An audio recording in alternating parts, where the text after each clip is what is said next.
ભગવતે વાસુદેવાય. ઓમ નમો ભગવતે વાસુદેવાય. ઓમ નમો ભગવતે વાસુદેવાય.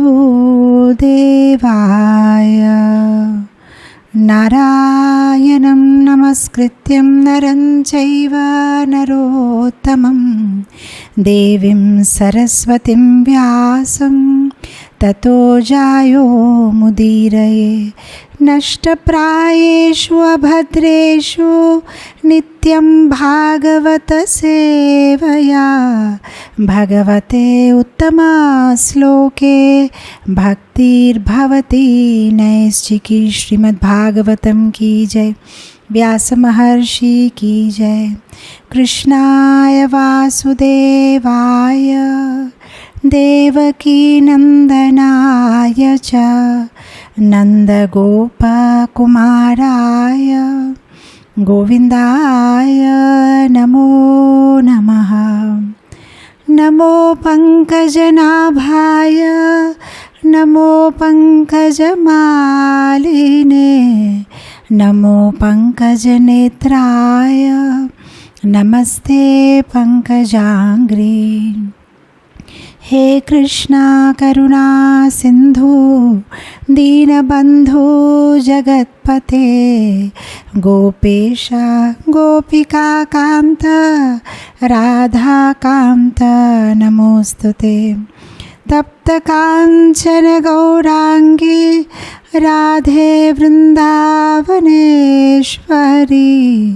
વૃષભાનુસુતે દેવી પ્रणमामि हरिप्रिये. जय श्री कृष्ण चैतन्य प्रभु नित्यानंदा श्री अद्वैता गदाधरा श्रीवासादि गौरभक्तवृंदा. हरे कृष्णा कृष्णा कृष्णा हरे हरे हरे राम राम राम हरे हरे. ओम अज्ञानतिमिरान्धस्य ज्ञानाञ्जनशलाकया चक्षुरुन्मिलितं येन तस्मै श्री गुरवे नमः. अपने अपने गुरुदेव की जय. ऊंचे प्रसन्न गुरु महाराज की जय. हरे कृष्णा. સર્વપ્રથમ તો ઉપસ્થિત સબ બધા ભક્તોને મારા નમ્ર પ્રણામ. વિશેષ કર નરેન્દ્રભાઈને થેન્ક યુ સો મચ મને તમારા ફોરમમાં આમંત્રિત કર્યા. મને બસ એક જ બીક લાગે છે કે હું ગુજરાતી બોલી શકીશ કે નહીં, બિકોઝ ધ લાસ્ટ ટાઈમ હું ગુજરાતીમાં બોલું છું is only in your forum. એની પછી મેં કોઈ ગુજરાતીમાં ક્લાસ જ નથી આપ્યા અને અહીંયા તો મેક્સિમમ હું તેલુગુમાં જ ક્લાસ આપું છું. એટલે આઈ હેવ ટુ ઓપ્શન્સ. યા તો હું હિન્દીમાં બોલું યા તો હું ગુજરાતીમાં બોલું પણ પછી બધી મિસ્ટેક્સ તમને ચાલે તો ગુજરાતીમાં બોલું. એટલે હવે તમે કહો શું કરવું છે. અચ્છા, તો હું સ્ટાર્ટ ગુજરાતીમાં કરું છું અને મને નહીં ફાવે તો પછી હું થોડા હિન્દી વર્ડ્સ યુઝ કરીશ. ઓકે, તો આજનો આ ટૉપિક બહુ જ વિશેષ છે. આપણે આજે પરીક્ષિત મહારાજના બાબતમાં વાત કરશું અને એટલે ઇમ્પોર્ટન્ટ છે કે આજે આપણે આખી જે ભક્તિ જીવન છે એમની કૃપાથી આપણને મળ્યું છે. એકચ્યુઅલી એમની આખી ફેમિલી લિનિએજ જ એટલી મહિમામય છે, કહેવાય કે મહિમામય છે, બિકોઝ એમના દાદા, એમના ગ્રાન્ડફાધર અર્જુનની કૃપાથી આપણને ભગવદ્ ગીતા મળી. એમને કૃષ્ણને પ્રશ્ન પૂછ્યા અને હું યુદ્ધ નહીં કરું તો આપણને ગીતા મળી અને એમની બદલે એમની માટે આપણને ભાગવતમ મળી. એટલે એમની ફેમિલી આખી બહુ જ ગ્લોરિયસ છે. આપણું આખું ભક્તિનું જીવન ભગવદ્ ગીતા અને ભાગવત ઉપર આધાર છે અને આ બેઉ અર્જુન અને પરીક્ષિત મહારાજની કૃપાથી આપણને મળ્યું છે. અને સ્પેશિયલી પરીક્ષિત મહારાજ એટલે બહુ વિશેષ છે બિકોઝ એમનો જન્મ, એમનું જીવન અને એમનું મૃત્યુ આ ત્રણ જ બહુ સ્પેશિયલ છે. એટલે ક્યાંથી આપણે સ્ટાર્ટ કરીએ? એમનું જન્મ બી એટલું વિશેષ છે અને એને જેવી રીતે એમનું જીવન જીવ્યું છે એ બી બહુ જ વિશેષ છે, અને જેવી રીતે એમનું દેહ ત્યાગ કરશે એ બી બહુ વિશેષ છે. અને આ ત્રણેય માંથી આપણે કેટલું બધું શીખી શકીએ આપણા પોતાના જીવનમાં.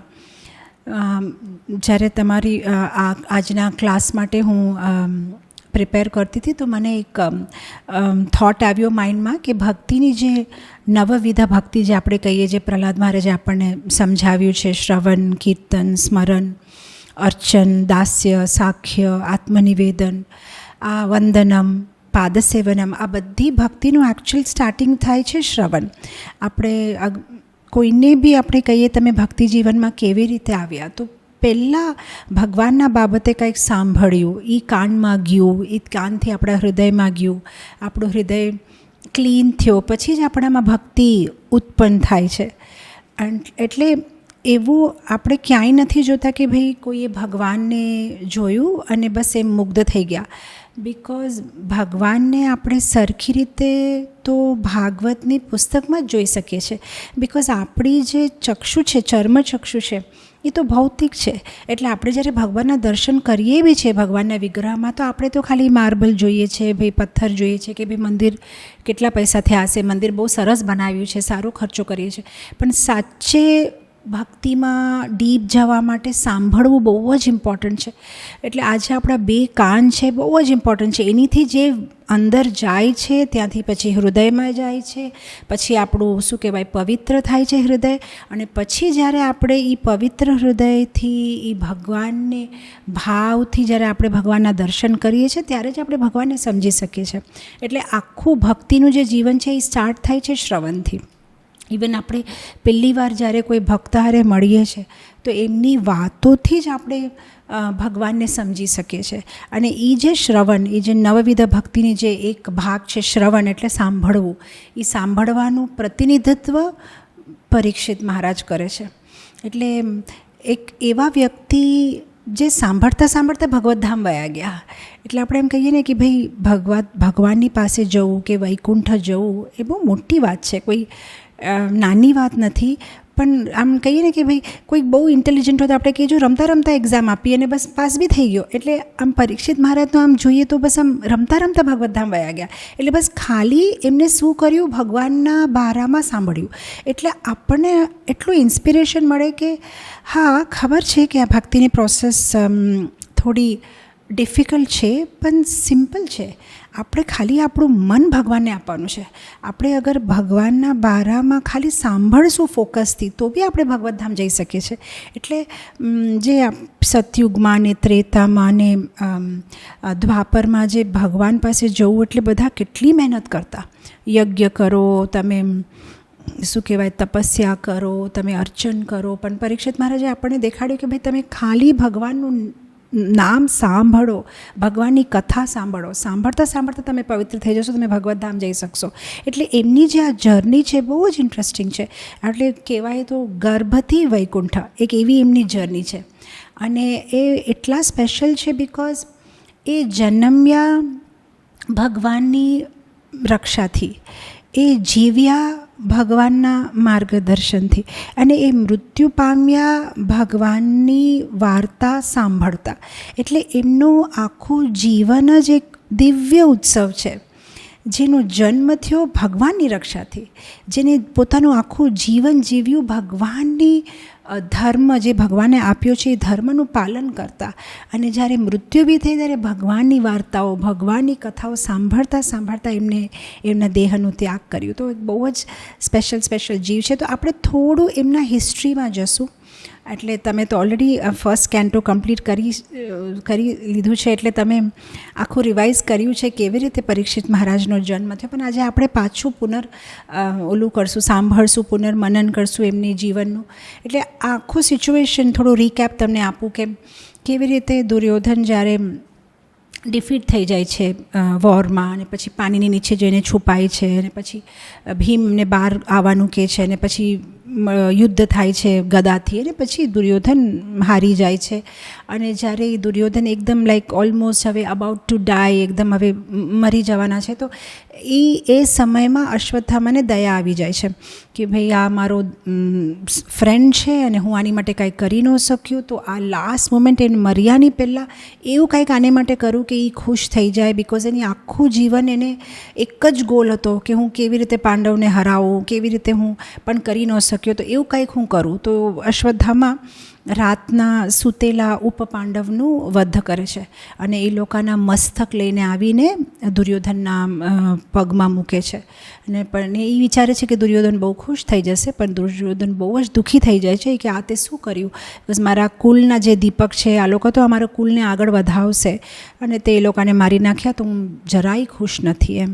અને અહીંયા જ્યારે પાંડવોને ખબર પડે છે કે એમના 5 દીકરાઓનું અશ્વત્થામાએ વધ કરી નાખ્યું છે, તો એ લોકો બહુ જ દુઃખી થાય છે.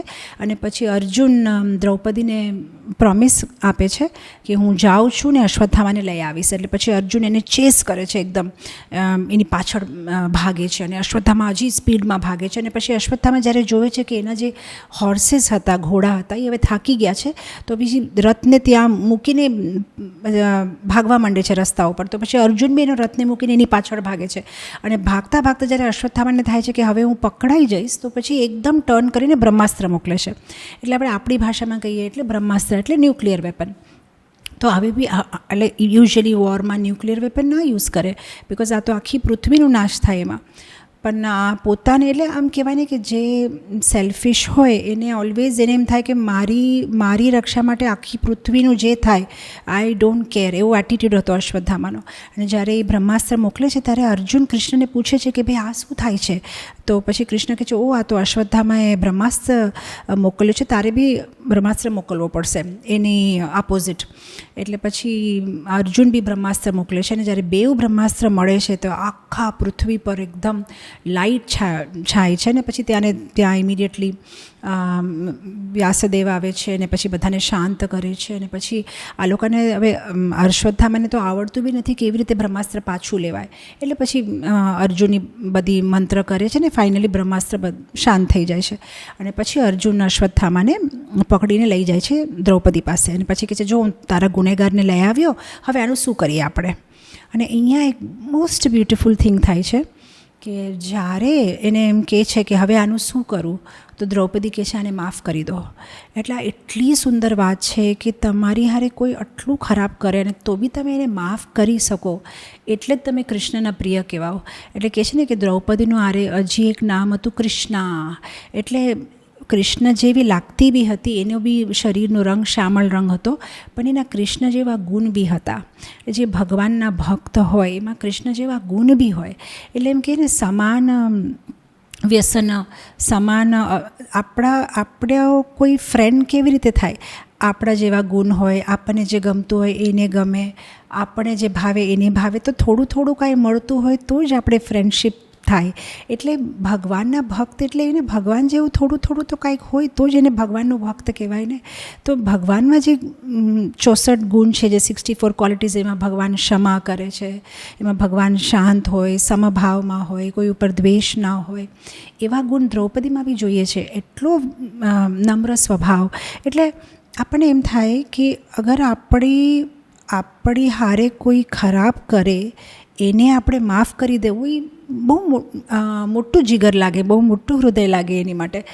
તો અને સ્પેશિયલી તમારી હારે કોઈ ખરાબ કરે તો તમે તો બી માફ કરી દો, પણ હવે તમારા છોકરા હારે કે કાંઈ, એટલે આપણે કેટલો વાલ હોય, કેટલો પ્રેમ હોય આપણા પોતાના છોકરાઓ ઉપર. પણ એવા સિચ્યુએશનમાં બી દ્રૌપદી કહે છે 3 વસ્તુ કહે છે. એક તો એ કહે છે આ તો બ્રાહ્મણ છે, બ્રાહ્મણને કેવી રીતે મારાય. અને પછી કહે છે કે અરે આ તો આપણા ગુરુનો દીકરો છે, એટલે આપણા ગુરુ ઉપર આપણે આવો દ્રોહ ન કરાય. અને પછી કહે છે કે જે હશે આપણા ગુરુ પાસે આપણે બહુ શીખ્યા છે, આજે એની બદલે તો આપણે આ બધું યુદ્ધ કરી શક્યા, બિકોઝ આપણે દ્રોણાચાર્ય પાસે ઘણું શીખ્યા છે, એટલે આપણે ક્ષમા કરી દેવું જોઈએ.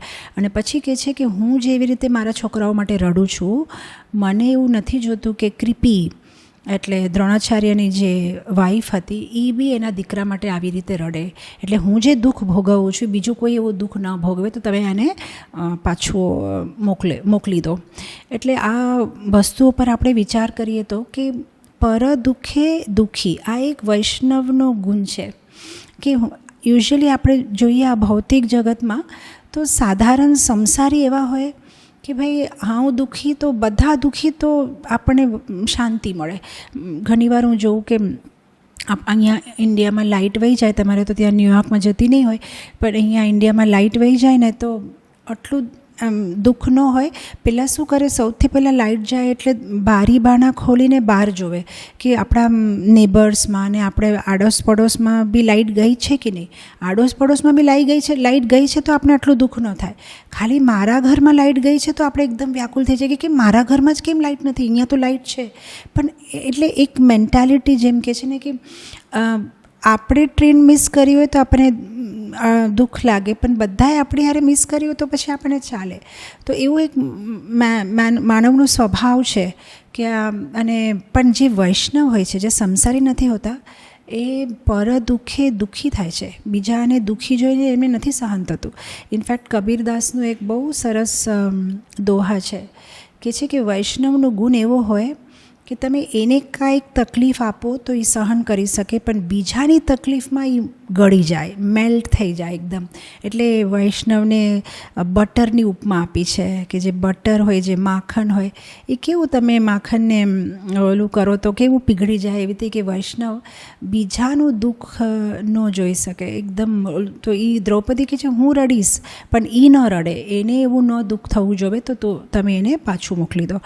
અને પછી ત્યારે ભીમ ના પાડે છે કે ના હું નહીં સંમતિ આપું. ને પછી ભગવાન કૃષ્ણ બી કહે છે કે ના આ બરાબર નથી, એને તારા દીકરાઓને માર્યો છે એટલે આપણે અશ્વત્થામાને પનિશ કરવો જ જોઈએ. તો આ બધું આમ કોન્વર્ઝેશન ચાલતું હોય છે. પછી ત્યાં ફાઇનલી અર્જુન એમ એક સોલ્યુશન કાઢે છે કે ભાઈ ચલો આપણે એનું મની લઈ લઈએ અને એને અપમાનિત કરી દઈએ. એટલે એના વાળ કાઢી નાખે છે. એટલે કહે છે કે ભાઈ કોઈ રેસ્પેક્ટેબલ પર્સનને અગર આપણે અપમાન કરો તો it is equal to death. અને એવી રીતે કરીને અશ્વત્થામાને એ લોકો છોડી દે છે. પણ હવે અશ્વત્થામા તો વૈષ્ણવના તો એને તો બહુ જ શું કહેવાય રિવેન્જની ઈચ્છા હતી કે હું કેવી રીતે પ્રતિશોધ લઉં, મારું આટલું અપમાન, મારું મની લઈ લીધું. તો હવે શું કરે છે અશ્વત્થામા, પાછો હજી એક બ્રહ્માસ્ત્ર મોકલે છે. અને આ વખતે બ્રહ્માસ્ત્ર મોકલે છે ઉત્તરાના ગર્ભ.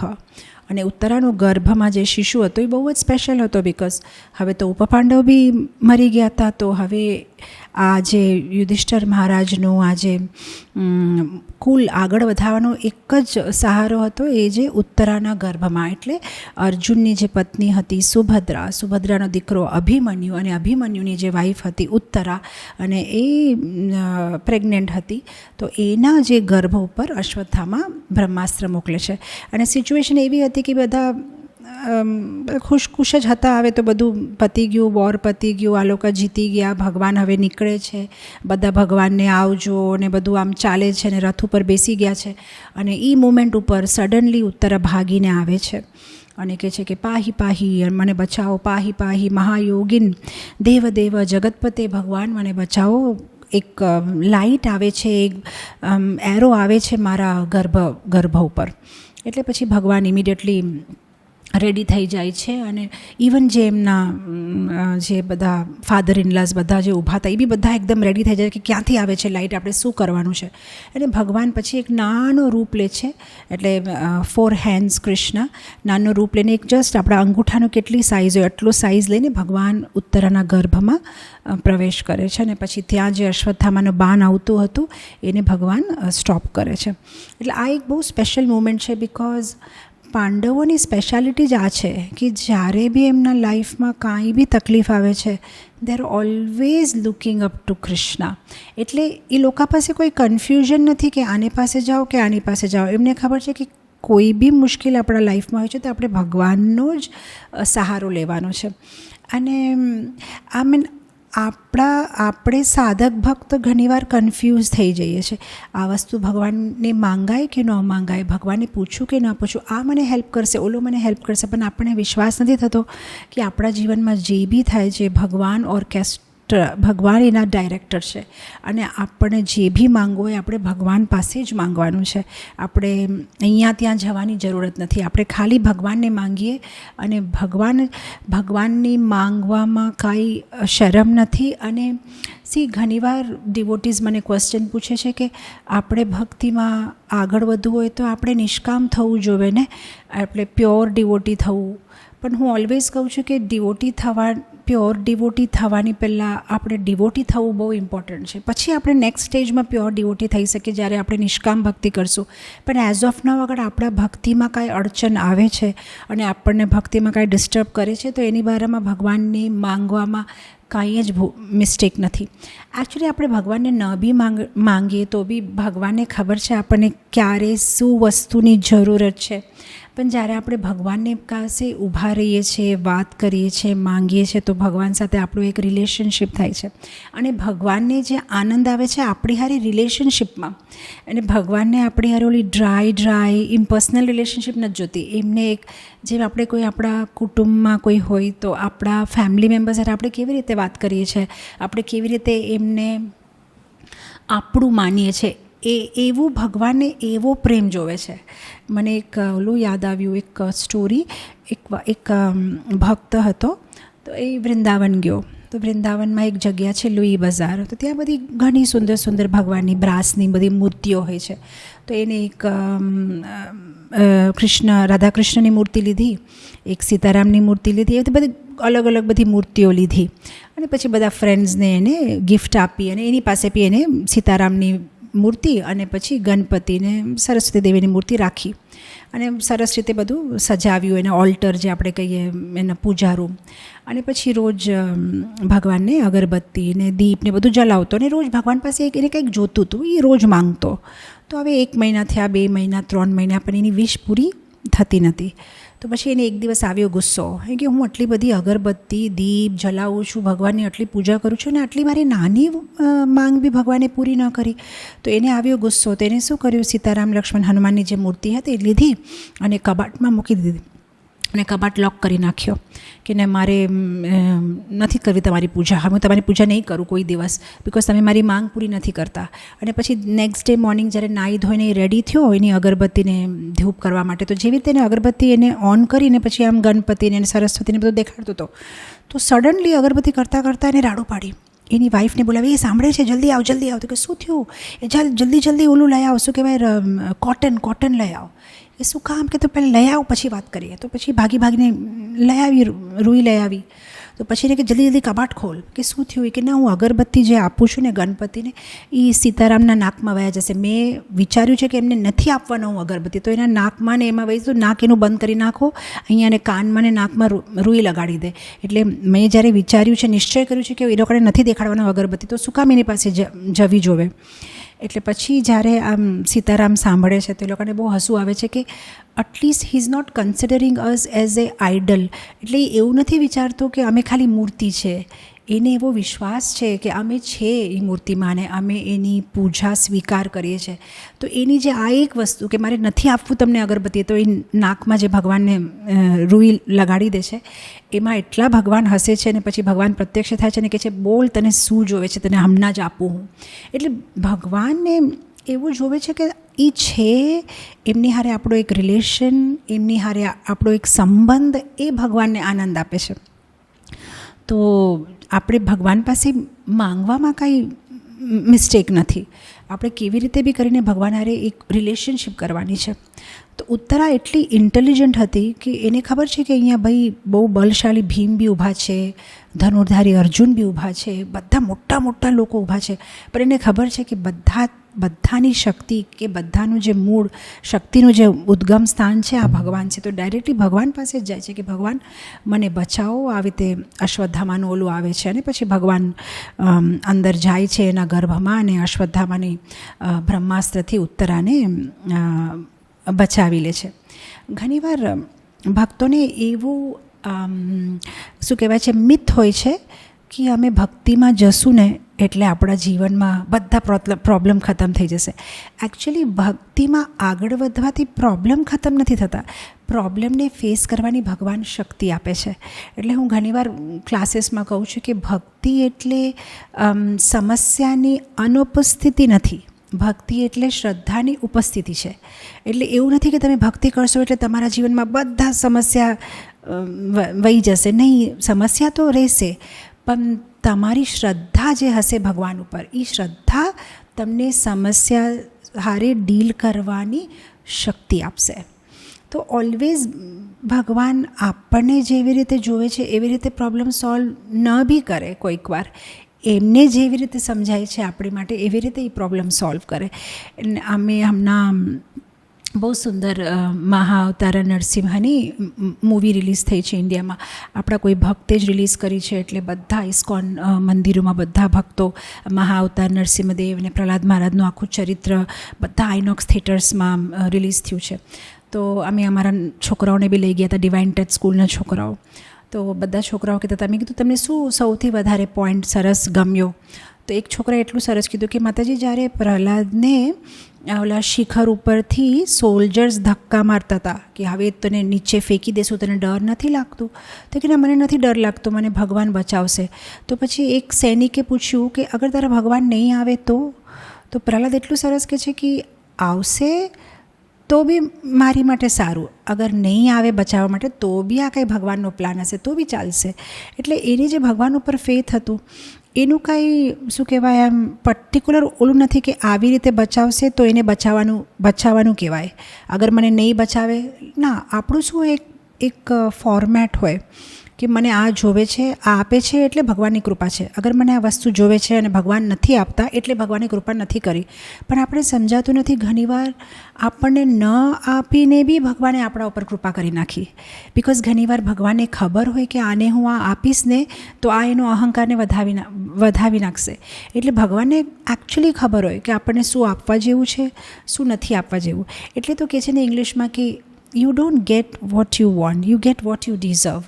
એટલે આપણે તો ઘણી વસ્તુ જોવે, મને આ બી જોવે ને મને તાજમહેલ બી જોવે, પણ ભગવાનને ખબર હોય કે ભાઈ આની કેટલી લાયકાત છે અને એની હિસાબથી ભગવાન આપે, બિકોઝ એ આપણને પ્રેમ કરે છે.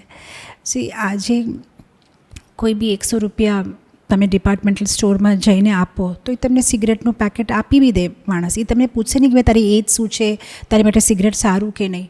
પણ કોઈ મા બાપ પાસે જઈને કે ભાઈ 100 રૂપિયા મને સિગરેટ આપો તો તમને થપ્પડ આપે, બિકોઝ એ તમારા શુભચિંતક છે. એવી રીતે ભગવાન આપણા શુભચિંતક છે. આપણે કાંઈ બી માંગશું અને ભગવાન હા ભાઈ લેને તે મારી એટલી પૂજા કરી લઈ લે.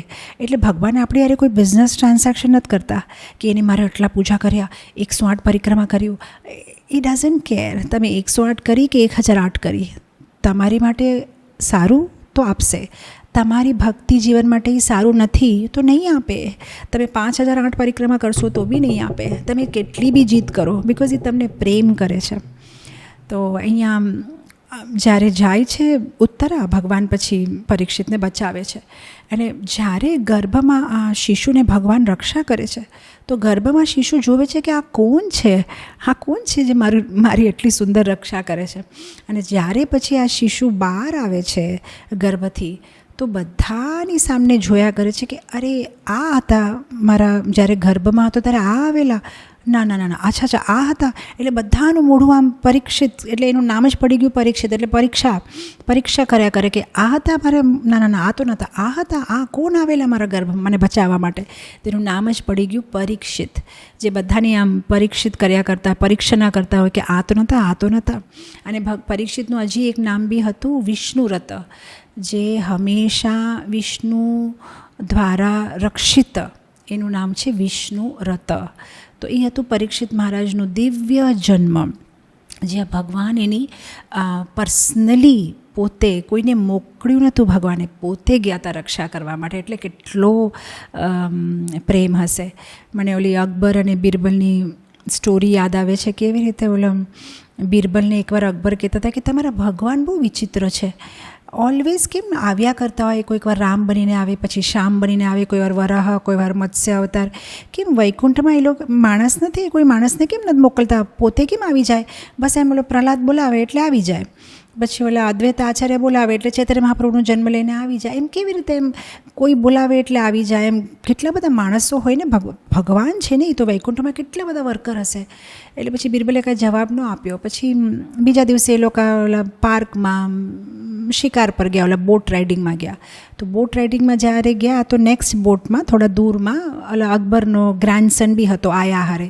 તો એ લોકો બી બોટ રાઇડ કરતા હતા. અને સડનલી ઓલીને હાથથી જે ગ્રાન્ડસન, જે અકબરનો જે ગ્રાન્ડસન હતો, એ સ્લીપ થઈ ગયો, પાણીમાં પડી ગયો. તો જેમ પાણીમાં પડી ગયો તો અકબર બી ખુદ્યો એકદમ પાણીમાં કે અરે મારો ગ્રાન્ડસન, મારો ગ્રાન્ડસન. અને પછી ફટાફટ એકદમ પાણીમાં જોવા માંડ્યો. પછી એકચ્યુઅલી હતો એક ડ્રામા, અને જ્યારે એને બહાર કાઢ્યો ગ્રાન્ડસને જોયું તો ગ્રાન્ડસન નથી, ખાલી એક ડોલ છે. એટલે પછી બિરબલ હસવા માંડ્યો. કે તો પછી અકબર કે શું કામ આ બધું શું ડ્રામા છે? તો કે ના ના, મારે ખાલી તમને દેખાડવું હતું કે તમારા પોતા ઉપર, તમારા ગ્રાન્ડસન ઉપર તમને કેટલો પ્રેમ છે. આપણા બોટમાં કેટલા બધા સૈનિક ઊભા હતા, પણ તમારો ગ્રાન્ડસન જ્યારે પાણીમાં પડ્યો તો તમે કેમ ખુદી ગયા? તમે કેમ તમારા વર્કરને ન મોકલ્યો, કોઈ સૈનિકને કે ભાઈ જા બચાવો? અરે ભાઈ બને મારો પોતો છે. તો કે એવી રીતે ભગવાનને બી એના ભક્તો પર એટલો પ્રેમ હોય કે જ્યારે એને ભક્ત તડફડે કે ભક્ત પુકારે તો એ કાંઈ માણસને ન મોકલે, ભગવાન પોતે જ આવી જાય કે હું મારા ભક્તની રક્ષા કરું એમ. તો પછી એવી રીતે ભગવાને પોતે પરીક્ષિત મહારાજની રક્ષા કરેલી. અને પછી આપણે એમનું જીવન જોઈએ તો જ્યારે એમનો જન્મ થાય ત્યારે તો ભગવાને રક્ષા કરે છે. પછી થોડી વાર પછી જ્યારે એમનો જન્મ થાય છે, સરસ નક્ષત્રમાં, સરસ જ્યારે ગ્રહ બધા બરાબર હતા તો એમનો જન્મ થાય છે, દિવ્ય જન્મ થાય છે. જ્યારે જન્મ થાય છે તો પછી યુધિષ્ઠિર મહારાજ બહુ બધું દાન આપે છે બધાને, અને ચેરિટી, જેમ ગાય ને બધા બ્રાહ્મણોને ને બધાને દાન આપે છે. અને બધાને કહે છે તમે બધા ભૂરી આશીર્વાદ આપો મારા પોતાને, એકદમ બધું બરાબર થાય એના જીવનમાં. અને ત્યારે ભાગવતમાં બહુ સરસ વર્સેસ આવે છે જ્યાં એ જે બ્રાહ્મણ જે જન્માક્ષર જોવે એ લોકો કહે છે, ઓ યુધિષ્ઠિર મહારાજ તમે ચિંતા નહીં કરતા, તમારો જે આ પરપોતો છે, આ જે પરીક્ષિત છે, એ બહુ જ દિવ્ય ગુણ લઈને જન્મ્યો છે, એના એટલા સરસ કેરેક્ટર્સ છે. તો ત્યારે એ શ્લોકમાં પરીક્ષિત મહારાજને અલગ અલગ રાજાઓ હારે કમ્પેર કરે છે. તો કહે છે કે તમને ખબર છે આ તમારો જે પોતો છે પરીક્ષિત, એ ભગવાન રામ જેવો બનશે. કેવી રીતે ભગવાન રામ જેવો? એટલે વચન ને પ્રતિજ્ઞા, કોઈ દિવસ એના વચનથી કે એની પ્રતિજ્ઞાથી એ ખસશે નહીં, એવો એનું કેરેક્ટર છે. અને પછી કહે છે કે એ મહારાજ શિબી જેવો બનશે. કેવી રીતે? શિબી મહારાજે પોતાનું માંસ આપી દીધેલું એક પક્ષીને બચાવવા માટે, એવી રીતે એ પ્રજાની રક્ષા કરશે. પછી કહે છે કે એ અર્જુન જેવો શૂરવીર થશે. કેવી રીતે? અર્જુનથી બધા ગભરાય એવી રીતે એમના બાણ ને ધનુષ્ય બધા ગભરાશે. અને પછી કહે છે એ શિવ જેવો, ભગવાન શિવનો કેવો ઔદાર્ય સ્વભાવ હોય. આપણે બધી ઓલી કથા આવે છે ને ભગવાન શિવની, કે કેવી રીતે પાર્વતી દેવી ભગવાન શિવને કહે છે કે આપણે કેમ અહીંયા આલા ઝાડની નીચે છે, એક મને તો એવું ઘર બનાવો. અને પછી ભગવાન શિવ એક સુંદર પેલેસ બનાવે છે. અને પછી એનો ગ્રહ પ્રવેશ થાય છે. તો એ ગ્રહ પ્રવેશમાં બધાને જે રિટર્ન ગિફ્ટ આપતા હોય એમાં કોઈ ભગવાન શિવ પાસે એમનું મહેલ જ માંગી લે છે, તો ભગવાન શિવ એ બી આપી દે છે. અને પછી પાછા શિવને પાર્વતી ઝાડની નીચે કૈલાશ ઉપર. તો એવી રીતે જે એમનો ઔદાર્ય સ્વભાવ, કે એવો એમનો ઔદાર્ય સ્વભાવ થશે પરીક્ષિતનો. અને પછી કહે છે સમભાવમાં, સમચિતમાં યુધિષ્ઠિર મહારાજ જેવો બનશે. જેવી રીતે યુધિષ્ઠિર મહારાજ આપણે જોઈએ મહાભારતમાં કેટલા એ લોકોને તકલીફ આપે છે, કેટલી દુર્યોધન. એ લોકોએ વનવાસમાં જવું પડ્યું. અને જ્યારે એ લોકો વનવાસમાં એકદમ ઓલા શું કહેવાય, ફળ ને બધા ફ્રૂટ્સ ખાઈને જીવતા હતા, ત્યારે હાથે કરીને એ લોકોની જ્યાં કેમ્પ હતી, જ્યારે વનમાં હતા એની ઓપોઝિટમાં દુર્યોધન પોતાની કેમ્પ બનાવીને ત્યાં મસ્ત ફૂડ બનાવીને મસ્ત પાર્ટી, એકદમ ડાન્સ અને પાર્ટી ને બધું કરે છે. અને પછી ત્યાં ગંધર્વ આવીને દુર્યોધનને અટેક કરે છે. તો અર્જુન અને ભીમને બહુ મજા આવે છે કે બહુ સારું થયું, આપણને હેરાન કરવા માટે, આપણને દુઃખ આપવા માટે કેવું મસ્ત પાર્ટી કરતો હતો, અને આપણે અહીંયા વનવાસમાં સફર કરીએ છીએ, બહુ સારું થયું. તો પણ યુધિષ્ઠિર કહે છે ના, આપણે ફાઇટિંગ કરીએ ત્યારે આપણે 5, એ 100, પણ જ્યારે બીજો કોઈ આપણા ફેમિલીમાં અટેક કરે ત્યારે આપણે 105.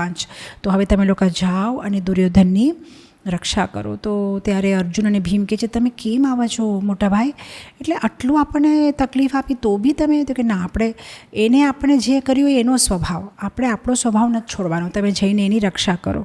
એટલે આ બધા જે જન્માક્ષર જોતા તે લોકો કે યુધિષ્ઠિર મહારાજ તમારી જેવો એનો સમચિત્ત સમભાવ રાખશે એટલો સરસ આ છોકરો છે. અને પછી કહે છે એનામાં રાંતિદેવ જેવી દયા હશે. રાંતિદેવનું ચરિત્ર આવે છે ને ભાગવતમાં, કેવી રીતે 48 ડેઝનો ઉપવાસ કરે છે કે ભાઈ બધા એના પ્રજામાં ખુશ રહે. અને પછી ઉપવાસ પછી જ્યારે ફાઇનલી જ્યારે પારણ કરવાનો ટાઈમ આવે છે ત્યારે જ્યારે જમવા બેસે છે તો કોઈ બ્રાહ્મણ આવે છે તો એને એનું અડધું જમવાનું આપી દે છે, પછી કોઈ પાછું આવે છે તો એને આપી દે છે, પછી લાસ્ટમાં ખાલી પાણી પીશું તો ત્યારે એક ચંડાલ આવી જાય છે બધા કૂતરાઓને લઈને તો એને આપી દે છે. એટલે એવી રીતે રાંતિદેવનો બહુ જ દયાળુ સ્વભાવ હતો. તો કે રાંતિદેવ જેવો એનો દયાળુ સ્વભાવ થશે અને બલિ મહારાજ જેવો એનો પેશન્સ, ધૈર્યશાળી.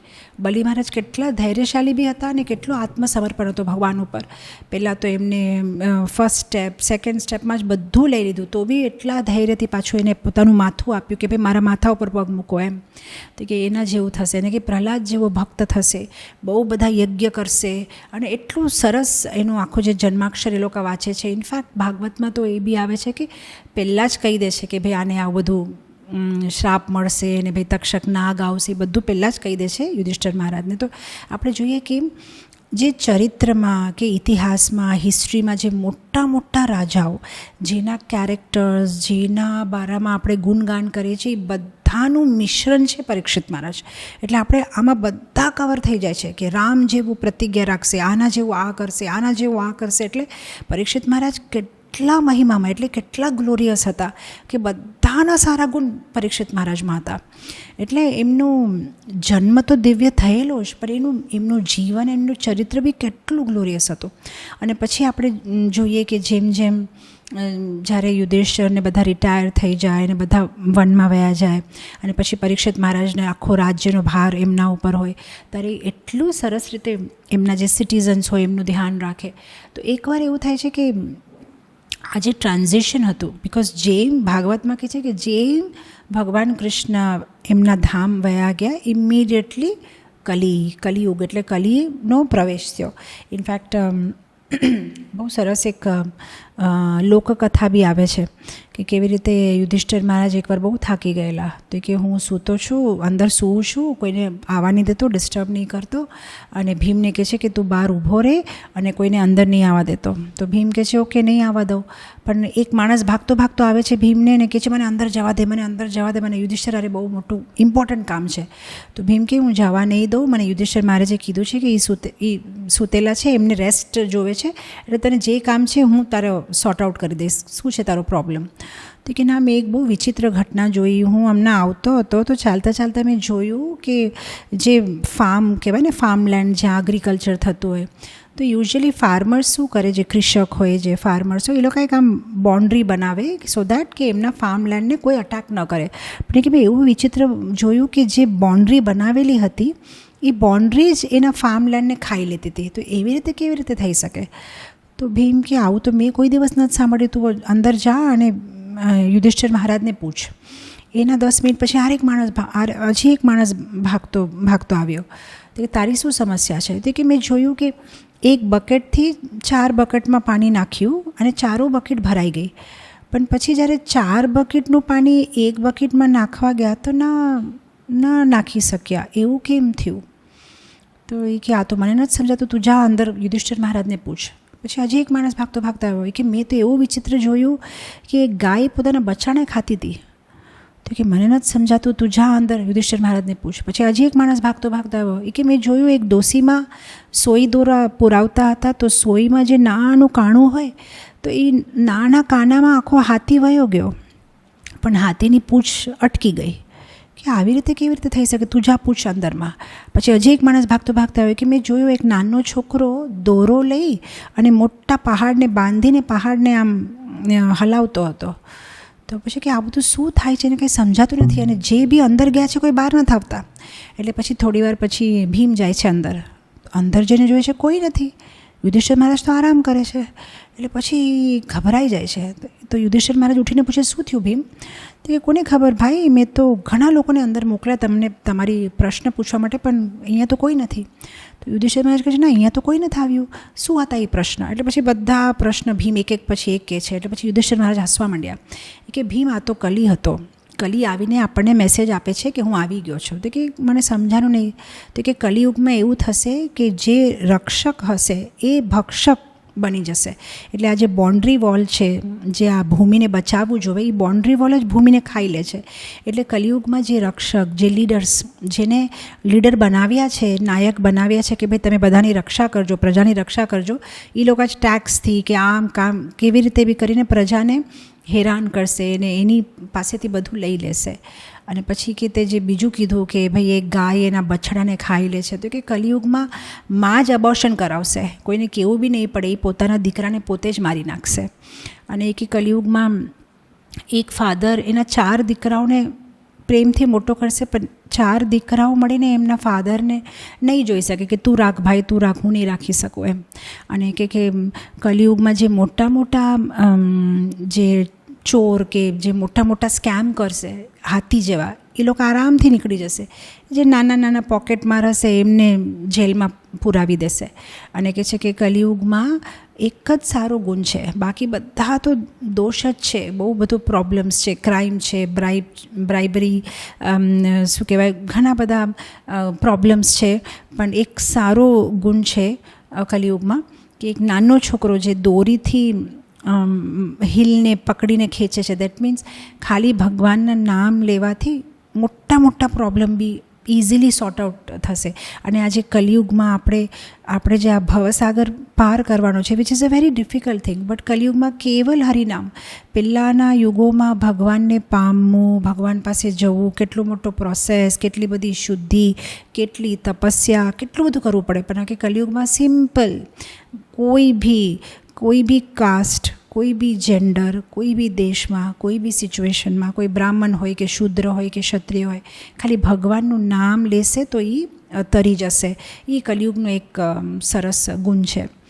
તો અહીંયા બી એવું થાય છે કે પરીક્ષિત મહારાજ જ્યારે એમના રાજ્યમાં ફરતા હોય છે તો એમને દેખાય છે કે એક શૂદ્ર માણસ એક ગાયને અને એક બળદને મારે છે કોડાથી. તો પછી કહે છે કે શું કામ તમે આવું કરો છો, આ તમે કોણ છો એમ. અને પછી બળદને પૂછે કે તમને કોણ તકલીફ આપે છે. તો બળદ બહુ સરસ ફિલોસોફિકલી આન્સર કરે છે કે હું કેવી રીતે કહી શકું કે મને કોણ તકલીફ આપે છે. આપણા તકલીફનું કારણ આપણા કર્મ બી હોઈ શકે, આપણા તકલીફનું કારણ આ બી હોઈ શકે. એટલે કે છે ના, તમે ધર્મ છો, બિકોઝ તમે જેવી રીતે બોલો છો. યુઝ્યુઅલી આપણે કોઈ આપણને મારતું હોય તો આપણે એમ શું કહીએ કે ભાઈ આની બદલે મને દુખે છે કે આ મને મારે છે. પણ જે ફિલોસોફી લાઈફની સમજતા હોય એને બધામાં ફિલોસોફી દેખાય કે ભાઈ આ મને મારે છે, આ મને મારવાનો ઇમિડિયેટ કોઝ હોઈ શકે, પણ આનો રિયલ કોઝ તો કંઈ બીજું જ છે, બિકોઝ આ તો મારા પૂર્વના કર્મ છે અને એનો એકચ્યુઅલ કોઝ તો ભગવાનની ઈચ્છા છે. તો આ ફિલોસોફી તો જે ધર્મને સમજે એ જ બોલી શકે. તો એ કે તમે ધર્મરાજ છો. તો કે હા, હું ધર્મરાજ છું. તો કલિયુગમાં તો ધર્મના જે 4 પગ છે એમાંથી 3 પગ તો તૂટી ગયા છે, બસ એક જ પગ ઉપર હું ચાલું છું. અને પછી પરીક્ષિત મહારાજ જે શૂદ્રના રૂપમાં હતો, જે કલિયુગ એને પકડે છે કે તને હું મારા રાજ્યમાં રહેવા નહીં દઉં. પણ એ કાંઈ બોલશે એની પહેલાં જ આ કલી પરીક્ષિત મહારાજના પગ ઉપર કે મને ક્યાંક તો તમે જગ્યા દો, હું તમને સરેન્ડર કરું છું, હું ક્યાં રહું, મને તો ક્યાંક જગ્યા આપો. એટલે પછી પરીક્ષિત મહારાજ કહે છે કે મારા રાજ્યમાં જ્યાં કોઈ અશ્લીલ વસ્તુ, જે કોઈ ઇલિસિટ સંબંધ રાખતો હોય, કોઈ માંસાહાર કરતો હોય, કોઈ જુઆર કરતો હોય, કોઈ નશા કરતો હોય, તો એવી જગ્યામાં જઈને રહે. તો એ આખો આટો મારીને આવે છે કે તમારા રાજ્યમાં તો એવી કોઈ જગ્યા છે જ નહીં, તો હું ક્યાં જાઉં. તો પછી પરીક્ષિત મહારાજ કહે છે જે ઓવર સંગ્રહ કરે ને સોનાનું કે વેલ્થનું, જે ઓવર સંગ્રહ કરે, તો એવી જગ્યામાં તું જઈને રહે. તો એવી રીતે પરીક્ષિત મહારાજથી કલી બી ડરતો હતો. તો જેટલા દિવસ કે જેટલા વર્ષો પરીક્ષિત મહારાજે રૂલ કર્યું, આટલા વર્ષો કલી અંદર પ્રવેશ ન કરી શક્યા. આટલા પાવરફુલ હતા પરીક્ષિત મહારાજ. તો એમનો જન્મ તો સ્પેશિયલ હતો, એમનો જે કર્મ, એમની જે જીવન હતો એ બી બહુ સ્પેશિયલ હતો. પણ એક દિવસ એવું એક સિચ્યુએશન આવી ગયું કે પરીક્ષિત મહારાજ વનમાં હતા, ભૂખ્યા હતા, તરસ્યા હતા, અને એક ઋષિના આશ્રમમાં એમને પ્રવેશ કર્યો, શમીક ઋષિના આશ્રમમાં. અને શમીક ઋષિના આશ્રમમાં જ્યારે એમને પ્રવેશ કર્યો ત્યારે શમીક ઋષિ સમાધિમાં હતા, એમની આંખ બંધ હતી. અને પરીક્ષિત મહારાજને બહુ તરસ લાગી હતી, તો એમને કીધું કે ભાઈ મને પાણી આપો, પણ ઋષિએ કાંઈ જવાબ આપ્યો નહીં, બિકોઝ એ તો એકદમ સમાધિમાં સ્થિત હતા. તો પરીક્ષિત મહારાજ આ તરસ્યા હતા, તો એમને થોડો ગુસ્સો આવ્યો, તો ત્યાં એક મરેલો સાપ હતો, એને લઈને એને શમીક ઋષિના ગળામાં લટકાડીને ત્યાંથી નીકળી ગયા. અને આ વાત શૃંગીને ખબર પડી. શૃંગી શમીક ઋષિનો દીકરો હતો, નાનો હતો. બીજા બધા ઋષિના છોકરાઓ હારે પાણીમાં એ લોકો નાતા હતા અને રમતા હતા. તો કોઈએ આવીને કીધું કે ભાઈ તારા પિતાના ગળામાં આવી રીતે પરીક્ષિત મહારાજે મરેલો સાપ મૂકીને વયા ગયા, કેટલો બધો અપમાન કર્યો. તો આને આવે છે ગુસ્સો, અને પછી સાથે એકદમ ઇમિડિયેટલી સાથે એ પાણી લે છે એના હાથમાં ને શ્રાપ આપે છે કે આજથી 7 દિવસમાં પરીક્ષિત મહારાજનું મૃત્યુ થશે. એટલે આ બી એક બહુ સ્પેશિયલ પાસ ટાઈમ છે, બિકોઝ આમાંથી બી શીખવા જેવું એટલું બધું છે. બિકોઝ જ્યારે પરીક્ષિત મહારાજ એ વસ્તુ કરે છે, ઓલા મરેલા સાપને એના ગળામાં આપે છે, અને પછી જ્યારે એ ત્યાંથી નીકળી જાય છે, તો નીકળતાં એ ચિંતન કરે છે કે મેં આ શું કર્યું, મેં આવું શું કામ કર્યું. એમને પોતાને સમજાતું નથી કે મારે આવું તો ન કરવું જોઈએ. સાચે એ એના તપસ્યામાં હશે, બિકોઝ આ લોકો રાજા છે, આ લોકોને હેબિટ હોય કે બધા એ લોકોને બહુ માન આપે ને વેલકમ કરે, પણ કે આ સમાધિમાં હશે એટલે એમને એ એક્ટિંગ કરતા હતા કે સાચે સમાધિમાં હતા, મેં આવું શું કામ કર્યું. એટલે એમને ખૂબ જ એ પોતે જ વિચાર કરે છે, ચિંતન કરે છે કે આ મેં જે કર્યું એ બરાબર નથી કર્યું. અને શૃંગી વિચાર કર્યા વગર જ પરીક્ષિત મહારાજને શ્રાપ આપી દે છે. એટલે કહેવાય ને કે ભાઈ બેનિફિટ ઓફ ડાઉટ બી નો આપ્યો કે ભાઈ હશે ભાઈ થાકેલા, હશે ભાઈ કંઈ ટેન્શનમાં, ભાઈ હશે કંઈક, એટલે ના આવું શું કામ કર્યું. અને શૃંગી એનો નાની ભૂલ હતી, પણ એની માટે એક મોટું પનિશમેન્ટ શૃંગી એમને આપી દે છે, એક નાની એની મિસ્ટેક. બિકોઝ એમની આખી લાઈફ બહુ જ ગ્લોરિયસ હતી. પરીક્ષિત મહારાજની આખી લાઈફમાં આપણે ક્યાંય ભૂલ ન જોઈ શકીએ, પણ આ એક નાની મિસ્ટેક એમ. પણ એ નાની મિસ્ટેકને શૃંગીએ કેટલો મોટો પનિશમેન્ટ આપ્યો. ઇનફેક્ટ આપણા જીવનમાં તો 99% મિસ્ટેક્સ હોય, ક્યાંક 1% આપણે કંઈક સારું કરીએ અને આપણે એક્સપેક્ટ કરીએ કે ભાઈ કોઈ તો આપણને રેકગ્નાઇઝ કરો, કોઈ તો આપણને ગ્લોરીફાય કરો કે ભાઈ હું આટલું સારું કરું છું. પણ પરીક્ષિત મારે તો બધું સારું જ કરતા, એક નાની મિસ્ટેક એમથી થઈ ગઈ. એટલે એકચ્યુઅલી આચાર્યગણની જે કમેન્ટ્રીઝ છે એમાં એ કહે છે કે એકચ્યુઅલી પરીક્ષિત મહારાજની આ મિસ્ટેક નથી, આ તો ભગવાનની લીલા જ છે. બિકોઝ સાચે પરીક્ષિત મહારાજ ભૂખ્યા હતા, તરસ્યા હતા, એટલે એમને એવું કર્યું હશે. બિકોઝ એમને સહન નહોતું થતું. એ બિલિવેબલ નથી, બિકોઝ જે માણસ ભૂખ અને તરસ એકદમ સહન ન કરી શકે, પછી 7 દિવસ કેવી રીતે 7 દિવસ અને 7 રાત ભાગવત આટલું સરસ સાંભળતા હતા, ત્યારે કેમ એમને ભૂખ ન લાગી, તરસ ન લાગી. 7 days 7 nights કેટલું સરસ ભગવાનનું કથા સાંભળતા હતા. એટલે 100% આ તો આખું ભગવાનનું જ કંઈક પ્લાન છે. અધરવાઇઝ પરીક્ષિત મહારાજ તો એનો એવો સ્વભાવ હતો નહીં કે થોડી નાના એવા ડિસ્ટર્બન્સથી કંઈક આટલું આવી મિસ્ટેક કરી નાખે કે ભાઈ કોઈ બ્રાહ્મણનું અપમાન કરે. તો આ 100% કંઈક લોર્ડ ભગવાનનો જ કંઈક પ્લાન હતો. એકચ્યુઅલી કોઈ બી વસ્તુ જ્યારે ન સમજાય તો આપણે ઓલવેઝ આ બેનિફિટ ઓફ ડાઉટ આપવો જોઈએ કે દેર ઇઝ કૃષ્ણાઝ પ્લાન. બિકોઝ હું ઓલવેઝ ક્લાસીસમાં બધાને કહું છું કે if things don't make sense doesn't mean that it doesn't have sense. કોઈ વસ્તુ ન સમજાતી હોય તો આપણે એમ નહીં સમજી લેવાનું કે ભાઈ આ તો કંઈક આ વસ્તુ બરાબર નથી. ના, આપણને નથી સમજાતું, એઝ ઓફ નાઉ નથી સમજાતું, પણ ડેફિનેટલી આની પાછળ કંઈક મોટું કારણ છે. એટલે ભક્ત એટલે પેશન્સ, ભક્તનો સ્વભાવ એટલે જ શાંતિ. હશે આમાં કંઈક ભગવાનનો પ્લાન હશે. પણ શૃંગીને એવી કાંઈ પીસફુલનેસ હતી નહીં, બિકોઝ એનામાં આટલી મેચ્યુરિટી હતી નહીં કે ભાઈ આની પાછળ કંઈક હશે કે શું. ઇમિડિયેટલી ગુસ્સો આવે છે અને એ પરીક્ષિત મહારાજને શ્રાપ આપે છે. પણ અહીંયા પરીક્ષિત મહારાજનો એટીટ્યૂડ બહુ સરસ છે.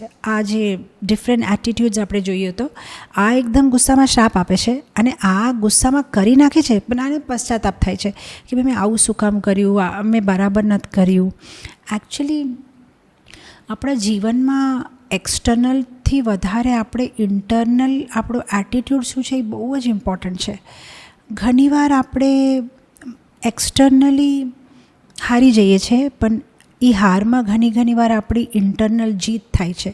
ફોર એક્ઝામ્પલ, આપણે કંઈક અચીવ કરવાની કોશિશ કરી પણ આપણે ન કરી શક્યા, આપણે હારી ગયા. પણ ઘણીવાર આપણે એ હારી ગયા અને અગર એ હારથી આપણે વિનમ્ર બની ગયા તો આપણે જીતી ગયા. એટલે એક્સટર્નલ વિન ઓલવેઝ વિન નથી હોતી.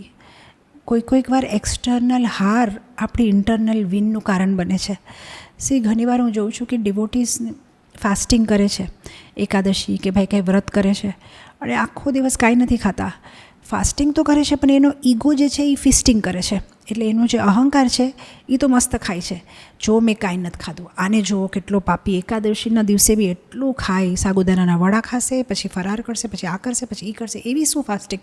અચ્છા, એ જે આપણો એટીટ્યૂડ બીજાને જોઈને કે હું કેટલો મહાન અને આ જો આવો અને આને જો આવો છે, એટલે આપણે ફાસ્ટિંગ તો કર્યું પણ આપણા ઈગોને આપણે ફિસ્ટિંગ કરાવીને જાડું પાડું બનાવી દીધું.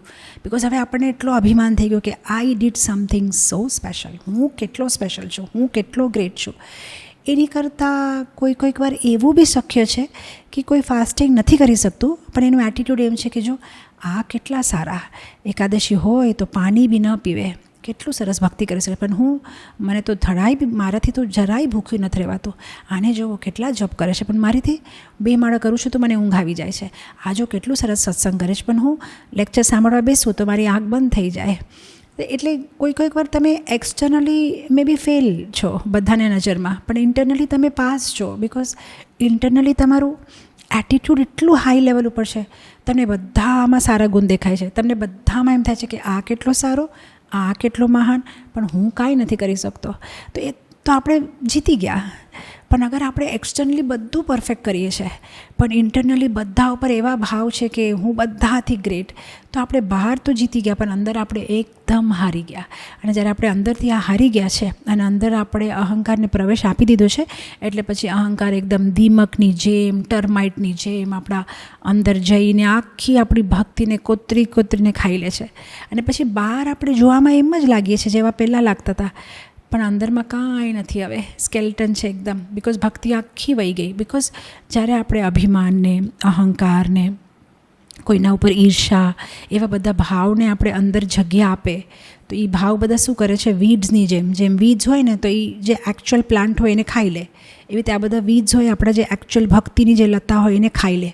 અને પછી આપણે ભક્તિ લતા ક્યારે જે મરી ગઈ આપણને ખબર ન પડી, એટલે આપણે બધા વીડ્સ હારે જીવા માંડીએ.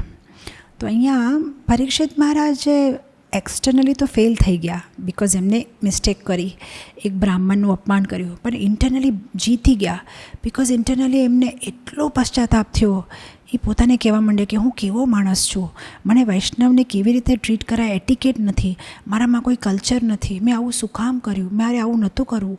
એવું વિચારતા ઓ કૃષ્ણ, હું તો સિનફુલ છું, હું તો પાપી છું, તમારે મને પનિશ કરવું જોઈએ, મારે સફર કરવું જોઈએ. તો એ બધું જ્યારે વિચારતા હતા અને જ્યારે ચિંતન કરતા હતા ત્યાં એમને ખબર આવે છે કે તમને આ શમીક ઋષિના દીકરાએ શ્રાપ આપ્યો છે. અને એ ચિંતનમાં જ્યારે એમને આ સમાચાર મળે છે કે મને આ શ્રાપ આપ્યો છે ને હું હવે 7 દિવસમાં મરી જવાનો છું, એટલા આનંદિત થાય છે. તો ભાગવતમાં જે આ શ્લોક આવે છે એમાં એક વર્ડ યુઝ કરે છે સાધુ, મને ગુડ ન્યૂઝ, શું વાત કરી, મજા આવી ગઈ, એટલે એનો આવો મતલબ થાય છે એમ. એટલે આ તો આપણે સાંભળીએ તો આપણે અચંબિત થઈ જાય કે રિયલી મજા આવી. અરે આપણને કોઈ શ્રાપ આપે તો આપણે એમ થઈને કે અરે ભગવાને મને હેલ્પે ન કર્યું, આટલી જે મેં ભગવાનની સેવા કરી, પૂજા કરી, નાની મિસ્ટેક, પણ એ કહે છે હા મને શાંતિ થઈ. કેમ? બિકોઝ આ લોકો બહુ સ્માર્ટ છે ને, આ લોકો ઇન્ટેલિજન્ટ છે. એટલે આ લોકોને ખબર હોય, આ જે મહાન ભક્તો હોય એને ખબર હોય કે જે મેં કર્યું એનું આ જન્મમાં જ અકાઉન્ટ ક્લોઝ કરી લઉં તો બહુ સારું, નહીં તો પછી બધું ઇન્ટરેસ્ટ આરે કેરી ફોરવર્ડ થશે નેક્સ્ટ યરના ખાતામાં, બેલેન્સ શીટમાં. નેક્સ્ટ યર દિવાળી, લક્ષ્મી પૂજામાં જ્યારે નવું ખોલીશ ત્યારે મારે બધું કેરી ફોરવર્ડ કરવું પડશે. એટલે એ લોકોને એમ હોય કે ભાઈ આ જન્મમાં જ પતાવી દઈએ, મેં કંઈક કર્યું, મને આપી દો શ્રાપ એ મને આપી દો પનિશમેન્ટ, તો મારું બધું પતી જાય અહીંયા જ. એટલે એટલા ખુશ થઈ ગયા કે હાશ પતી ગયું, મેં એટલું જે કામ કર્યું અને આ જે મને શ્રાપ આપી દીધો, બસ મને શાંતિ થઈ. બિકોઝ જે ભક્તો હોય ને એને એને અગર પનિશમેન્ટ ન મળે ને તો એને વધારે ચિંતા થઈ જાય કે મને આ પનિશમેન્ટ ન મળ્યું તો હવે આ શું હશે ભગવાનનો પ્લાન, મને કંઈક મોટું પનિશમેન્ટ મળશે એવું લાગે છે એમ. તો આ કહેતો ભાઈ તો આ તો સસ્તામાં પતી ગયું કે ભાઈ હવે મારે બહુ સરસ ચાન્સ મળી ગયો મને, એટલે હવે શું આ કારણથી હું મારા રાજ્યનું ને બધું ત્યાગ કરીને હવે હું ભગવાનની ભક્તિ ઉપર ફોકસ કરી શકીશ. અને આવો ગુડ ફોર્ચ્યુન તો કોનો હોય જેને પોતાની મરવાની ડેટ મળી જાય. હવે આપણે બી છે, આપણને ખબર નથી આપણે ક્યારે મરવાના છે, પણ કેટલો ફોર્ચ્યુન કે મને ડેટ મળી ગઈ અને મારી પાસે હા હવે આટલો ફિક્સ ટાઈમ છે તો હવે હું ભગવાનના ભક્તિ ઉપર ફોકસ કરી શકું. ઇનફેક્ટ આપણે જુઓ તો જ્યારે બલિ મહારાજને ભગવાન કહે છે ને કે મારું આ ક્યાં મૂકું મારું થર્ડ સ્ટેપ, તે મને પ્રોમિસ કરેલો અને તું મારો થર્ડ સ્ટેપ નહીં આપે તો હું તને અરેસ્ટ કરી લઈશ. એટલે પછી બલિ મહારાજને ઓલા રોપ્સથી બધું અરેસ્ટ કરી નાખે છે ને. તો ત્યારે બલિ મહારાજની જે વાઈફ છે એ કહે છે કે બહુ સારું, તમે બહુ સરસ પનિશમેન્ટ આપ્યું, તમે જે પનિશમેન્ટ આપ્યું એ કરેક્ટ છે. ઇનફેક્ટ જ્યારે કાળિયા સાપને જ્યારે ભગવાન એના ઉપર નાચે છે ને એના ફેનમાંથી આખું બ્લડ ને બધું બહાર આવે ત્યારે નાગપત્ની કહે છે બહુ સરસ પનિશમેન્ટ આપ્યું, તમે જે પનિશમેન્ટ આપ્યું જસ્ટિફાઈડ છે. એટલે તમે જુઓ તો આમ લાઈક ડિવોટીઝની જે વાઇફ્સ ઇવન નાગપત્ની છે કે ભાઈ બલિ મહારાજની જે વાઇફ છે કે your punishment is justified. In fact ત્યાં બલિ મહારાજને જ્યારે પનિશમેન્ટ આપે છે તો ત્યારે પ્રહલાદ મહારાજ બી ત્યાં આવે છે અને કહે છે કે બહુ સારું થયું તમે પનિશમેન્ટ આપ્યું, આ જરૂરી હતું.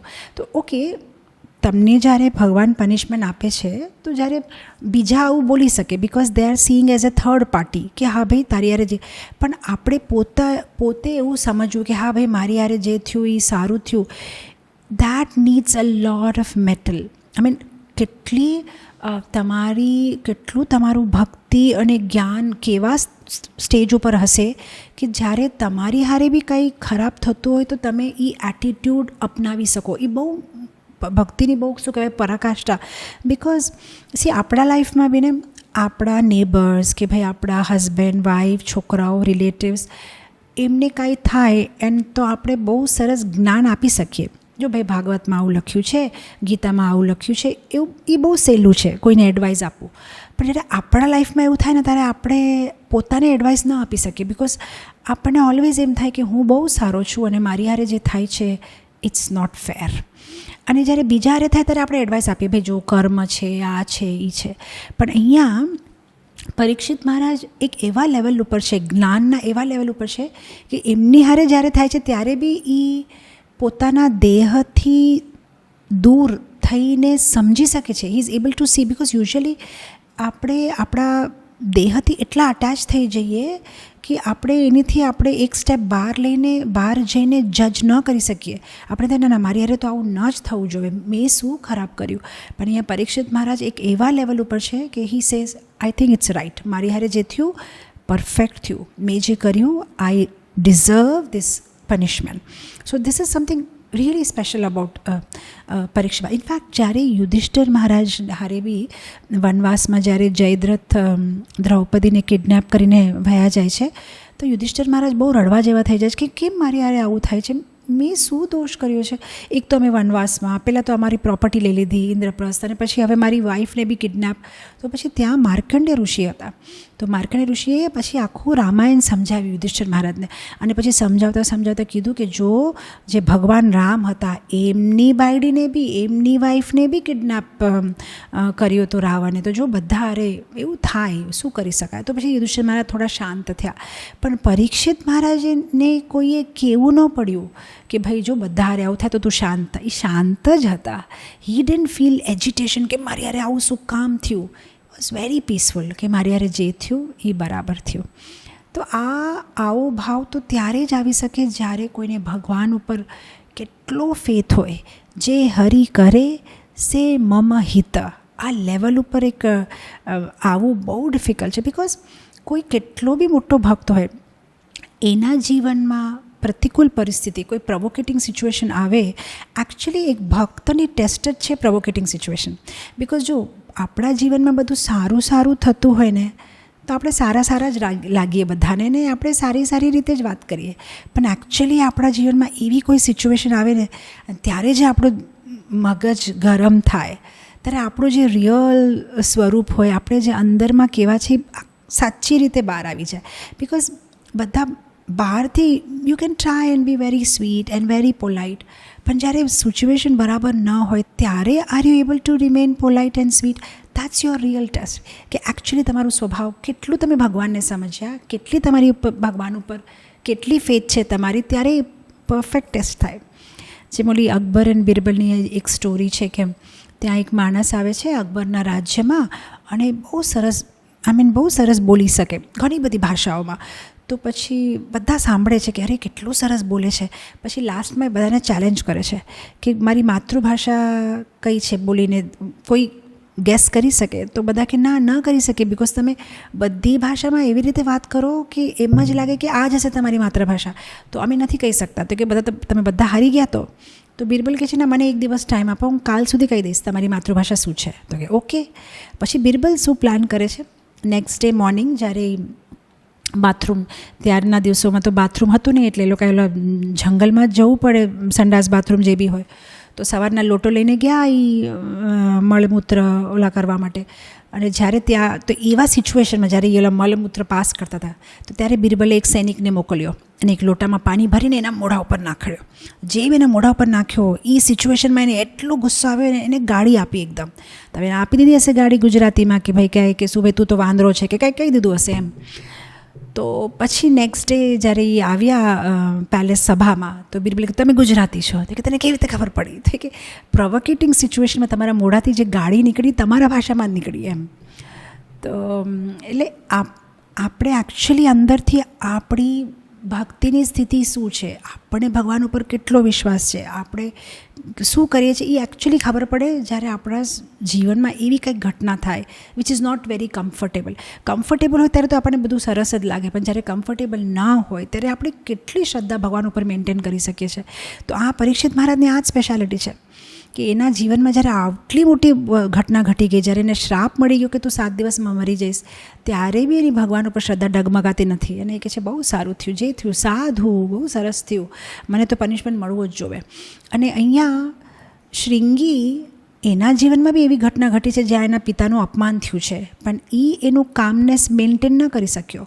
એ તો પરીક્ષિત મહારાજને ગાળ આપવા માંડ્યો. એ તો શું કહેવાય, ક્રો છે, કાગડો છે, એ તો શું કહેવાય કૂતરો છે. એટલે હું નથી કહેતી, આ બધું છે ભાગવતમાં, ક્રો, ડોગ, એવા બધા નામ એ પરીક્ષિત મહારાજને કહે છે કે આ લોકો ક્ષત્રિય અમારા આશ્રમમાં એન્ટર કરવાની એ લોકોની તો હેસિયત બી નથી, એ લોકોએ તો બહાર ઊભા રહેવું જોવે, પણ એ અંદર આવીને મારા બાપા ઉપર આવી રીતે નાગ નાખીને ગયો, આ તો મરી જશે. એટલે બધું ઘણું બધું કહે છે. અને આ બધું ન્યૂઝ સ્પ્રેડ થઈ જાય છે બધી જગ્યા. અને પરીક્ષિત મહારાજ શું કરે છે, એના પેલેસમાં જાય છે, બધા રોયલ ગાર્મેન્ટ્સ જેને પહેરેલા છે બધાનો ત્યાગ કરે છે. અને ત્યાગ કરીને પછી સિમ્પલ કોપીન પહેરીને આવી જાય છે ગંગાના તટ ઉપર અને કહે છે બસ હવે હું ભગવાન ઉપર મારું માઇન્ડને ફોકસ કરીશ અને મારા દેહનો ત્યાગ કરીશ. અને પછી ત્યાં આવે છે બધા રાજઋષિ, બ્રહ્મઋષિ અને બધા અલગ અલગ સાધુઓ ને બધા ઋષિઓ બધા ત્યાં આવે. એટલે ત્યારના જમાનામાં વોટ્સઅપ નહોતું તો બી એટલું બધું સ્પીડમાં મેસેજ વયો જતો અને બધા ત્યાં આવે છે. અને શું કામ? અને એકલા નથી આવતા. પાછું ભાગવતમાં એમ લખ્યું છે કે એ લોકો એકલા નથી આવતા, એ લોકો બધા પોતાના શિષ્યોને લઈને આવે છે. અને બધા શિષ્યોને શું કહે છે કે ચલો જઈએ આપણે તીર્થયાત્રા. એટલે આ સાધુઓએ તીર્થયાત્રાની કેટલી સુંદર પરિભાષા કરી છે કે તીર્થયાત્રા એટલે જ્યાં કોઈ તીર્થાંકર એટલે જ્યાં કોઈ ભગવાનનો ભક્ત હોય અને આપણને એને જોવાનો ચાન્સ મળે તો એ તીર્થયાત્રા. એટલે પરીક્ષિત જેવા એક મહાન ભક્તના દર્શન કરવા જઈએ છીએ એટલે આપણે તીર્થયાત્રામાં જઈએ છીએ. બિકોઝ આવા જે મહાન ભક્તો હોય જ્યાં જાય એ સ્થળ તીર્થ બની જાય. એટલે બધા ભેગા થાય છે અલગ અલગ લોકોથી કે ભાઈ આખા પ્લાનેટનો જે રાજા છે પરીક્ષિત એ બધું ત્યાગ કરીને ભગવત ધામ જવાનો છે તો આ તો જોવા જેવું છે. એટલે બધા એમના શિષ્યોને લઈને ત્યાં આવી જાય છે. અને પછી આવે છે અને બધા પરીક્ષિત મહારાજ એ લોકોને જોઈને પ્રણામ કરે છે, એ લોકોએ પરીક્ષિત મહારાજને પ્રણામ કરે છે કે ભાઈ કોઈ ભગવત ધામ જવાવાળું છે એટલે જોવા જેવું છે સિચ્યુએશન. અને બધાને પરીક્ષિત મહારાજની જે આ કામનેસ છે, કેટલા કામ એન્ડ ક્વાઇટ એ મુમેન્ટમાં હજી એક ભાગવતમાં એક વૃત્તાંત છે જ્યારે ચિત્રકેતુ મહારાજ જ્યારે હસે છે કે ભાઈ આ શિવનો ત્યાગ તો જોવો, ઋષિના સભામાં પાર્વતીને ખોળામાં લઈને બેઠા છે.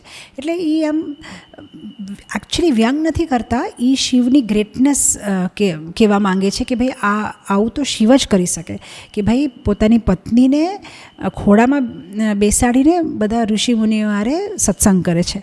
પણ પાર્વતી દેવીને લાગે છે કે ભાઈ આ તો મારું ઇન્સલ્ટ કરે છે, એટલે પાર્વતી દેવી એને શ્રાપ આપે છે કે જા તું રાક્ષસ બનીશ એમ.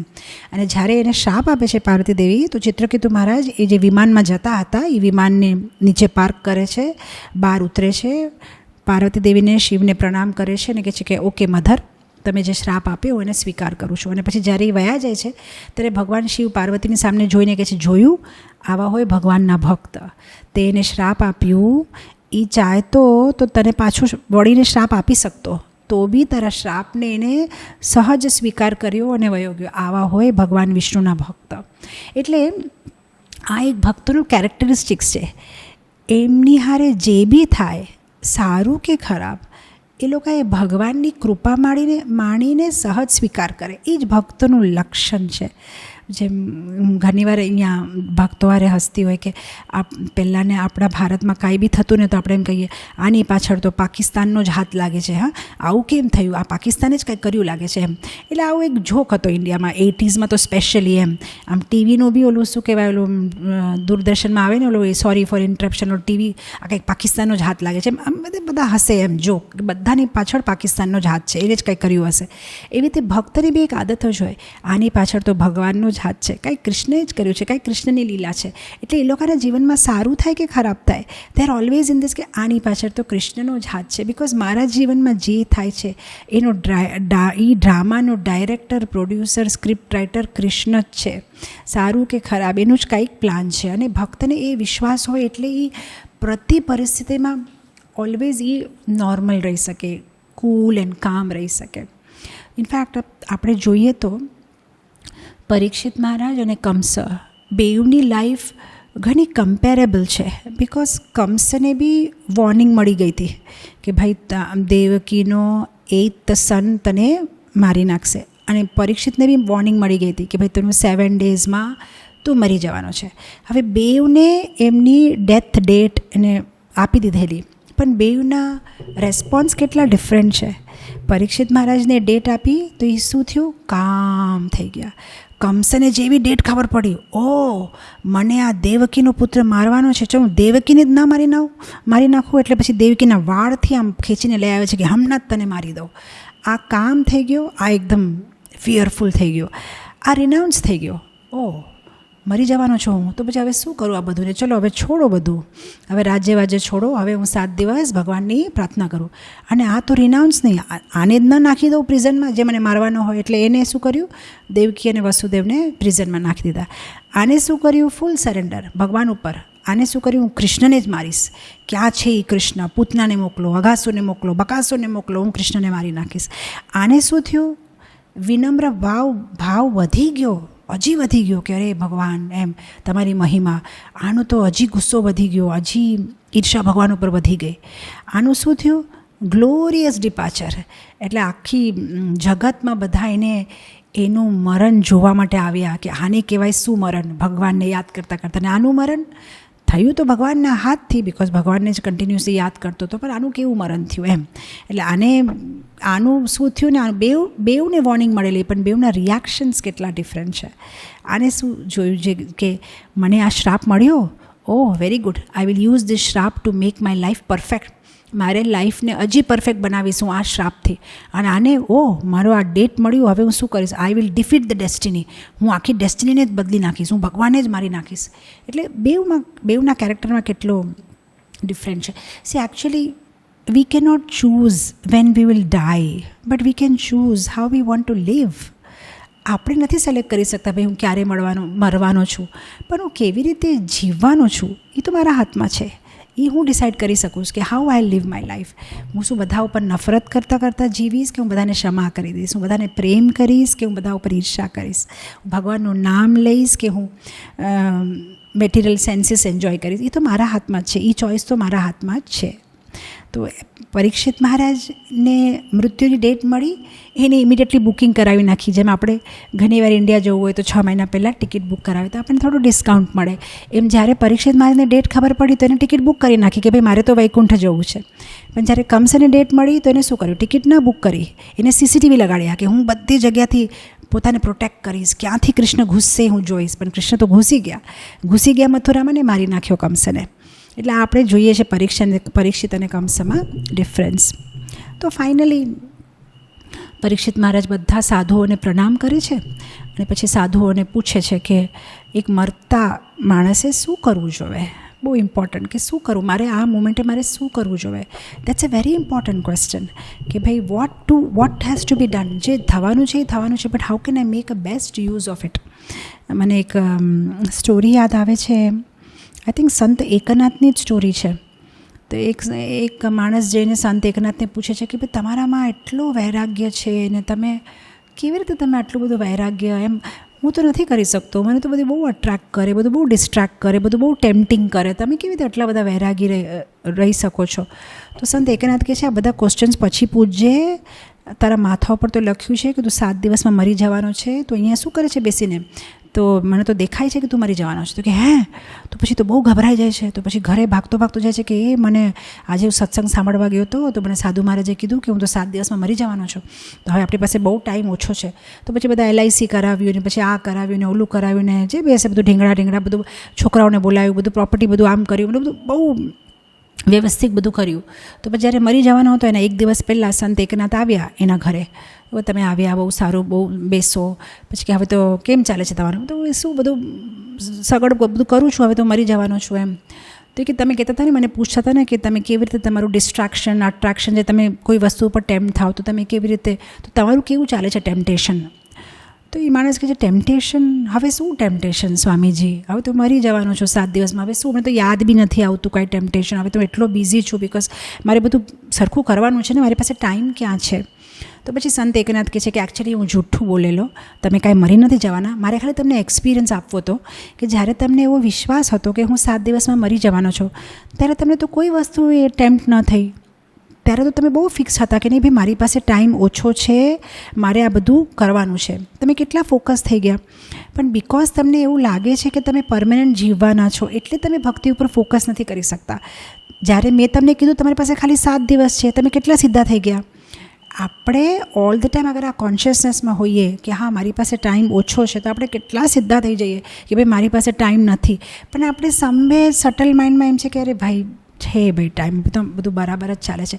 એકચ્યુઅલી આપણું જીવન એવું છે કે અહીંયા સતત એક ચાકુ છે લટકાવેલું, બસ આપણે થોડા આગળ વધવાના છે ને એટલે આમ જવાનું જ છે. પણ ઓનલી પ્રોબ્લેમ છે ને ઇનવિઝિબલ છે, દેખાતું નથી. સાચે અગર એક ચાકુ આમ લટકતું હોત ને તો આપણે ભક્તિમાં એટલા સિરિયસ થઈ જાત, બિકોઝ આપણે દેખાત કે આમ જો આ ચાકુ પાસે આવે છે, જો પાસે આવે છે, જો પાસે આવે છે, પણ આપણે દેખાતું નથી એટલે આપણે થાય કે ભાઈ હજી બહુ ટાઈમ છે. પણ સાચે અગર એવું કંઈ હોત તો આપણે બહુ સિરિયસ થઈ જાત.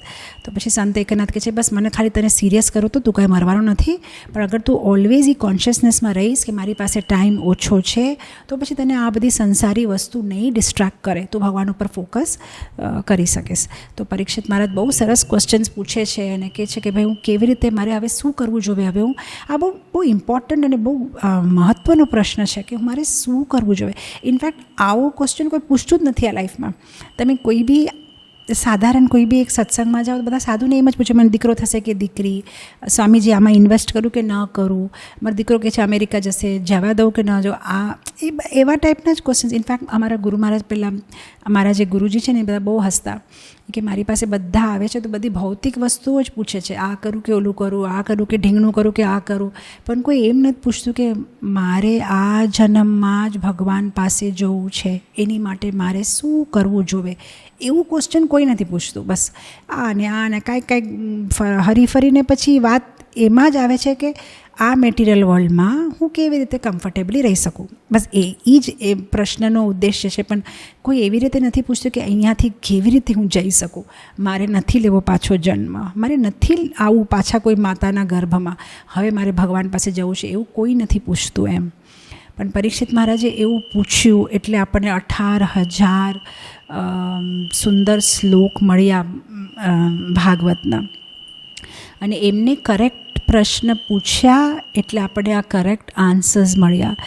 એકચ્યુઅલી સ્ટાર્ટિંગમાં જે તમે ઇન્ટ્રોડક્શનમાં કહેતા હતા એ બહુ ગુરુત્વપૂર્ણ છે કે શ્રોતા અને વક્તામાં જે બોલવાનું હોય એ સરખું ત્યારે જ બોલી શકે જ્યારે સાંભળવાવાળા બી સેમ ઇન્ટરેસ્ટથી સાંભળતા હોય, અને જ્યારે રાઈટ ક્વેશ્ચન્સ પૂછે ત્યારે આ સરસ રીતે ભાગવત કે સરસ વાતો બહાર આવે. અનલેસ ધ લિસનર, એટલે એમ કહીને કે આ એક એવું ટ્રાન્ઝેક્શન છે જેમાં ધ સ્પીકર, ધ શ્રોતા એન્ડ ધ વક્તા both have to be qualified એમ. એટલે આ બોલવાવાળો બી ક્વોલિફાઈડ રહેવો જોઈએ ને સાંભળવાવાળો બી ક્વોલિફાઈડ રહેવો જોઈએ. અદરવાઇઝ ઘણીવાર એ સાંભળવાવાળોના મોઢું જોઈને વક્તાને એમ થાય કે આ નહીં સમજે આ વાત, તો ચલો હવે આને થોડુંક ક્લુપ્તમાં થોડું શોર્ટમાં પતાવી દઈએ એમ. પણ જ્યારે આવો કોઈ સાંભળવાવાળો હોય પરીક્ષિત મહારાજ જેવો, તો અંદરથી કેટલું બધું સુખદેવ ગોસ્વામીને પ્રેમ આવે છે કે ને આને હું આ સમજાવું, આને હું આ સમજાવું, આને હું આ આપું. અને એમની કૃપાથી ને એમની દયાથી આપણને આજે આ ભાગવત મળી કે પરીક્ષિત મહારાજે એટલા સરસ ક્વેશ્ચન્સ જ્યાં જે પૂછવું જોવે અને વિદાઉટ ગેટિંગ ટાયર્ડ. ઘણીવાર આમ જે સાંભળતા હોય એ લોકોનું મોઢું આમ એકદમ આમ હોય તો આમ બોલવાવાળાને બી એમ થાય કે ભાઈ હવે આ થાક્યો છે, હવે હું જે કહીશ આના માથામાં બી જવાનું નથી, બહુ કથા બહુ 2 કલાકથી વધારે થઈ ગઈ, ચલો પતાવીએ. પણ 7 દિવસ અને 7 રાત સેમ એન્થુઝિયાઝમ, સેમ આનંદ ક્વેશ્ચન્સ પૂછવાનો. મને યાદ છે હમણાં અમે ક્યાં ગયા હતા, બેંગ્લોર ગઈ હતી હું કોઈક રથયાત્રામાં, ચિત્રદુર્ગા અને એક જગ્યા છે, તો ઘણા બધા સ્પીકર્સ હતા અમે લોકો, અને બધા નાના છોકરાઓની કંઈક સ્કૂલમાં ગયા હતા અમે. રથયાત્રા એ લોકોની રથયાત્રા હતી, તો છોકરાઓ એટલા બદમાશ. હું કંઈક સ્ટોરી કહેતી હતી તો એ લોકોને મજા આવી, તો સ્ટોરીમાં એ લોકો સાંભળતા હતા. પછી મારી પછી જે સ્પીકર હતો એ કંઈક ફિલોસોફી, અને છોકરાઓને ફિલોસોફીમાં આટલો ઇન્ટરેસ્ટ હોય ને, તો એ લોકો હાથે કરીને એટલી બધી તાળીઓ મારતા હતા, એટલે કે બસ હવે તમે પતાવી દો, એટલે તાળીઓ. એટલે એને કાંઈ એવું કીધું બી નથી કે જેમાં તાળી મારવાની, તો બી તાળી મારે છે હાથે કરીને. એટલે પછી મને એમ થયું કે આ છોકરાઓ કેટલા બદમાશ છે, એ લોકોને નથી સાંભળવું એટલે આમ તાળીઓ આપે છે કે બસ હવે તમે બંધ કરો, અમને નથી સાંભળવું એમ. એટલે ઇમેજિન કે જે સાંભળવાવાળું હોય એ બી અગર એન્થુઝિયાઝમ ન દેખાડે તો સુખદેવ મહારાજ વુડન્ટ હેવ સ્પોકન. પણ પરીક્ષિત મહારાજે એટલું enthusiasm, not only enthusiasm, actually સાંભળવાવાળાને બી એક ડિફરન્ટ ઘણા બધા ક્વોલિટીઝ જોવે. જેમ કે સાંભળવાવાળાનું બોડી લેંગ્વેજ સરખું રહેવું જોઈએ. તમે આમ ઓલા બકાસા ખાતા હોય ને આમ તમે, તો પછી કોઈને બોલવામાં તમારું એન્થુઝિયાઝમ, તમારું આમ ફેસ, અમારા, અને પછી તમે રાઇટ ક્વેશ્ચન્સ તમે સરખા.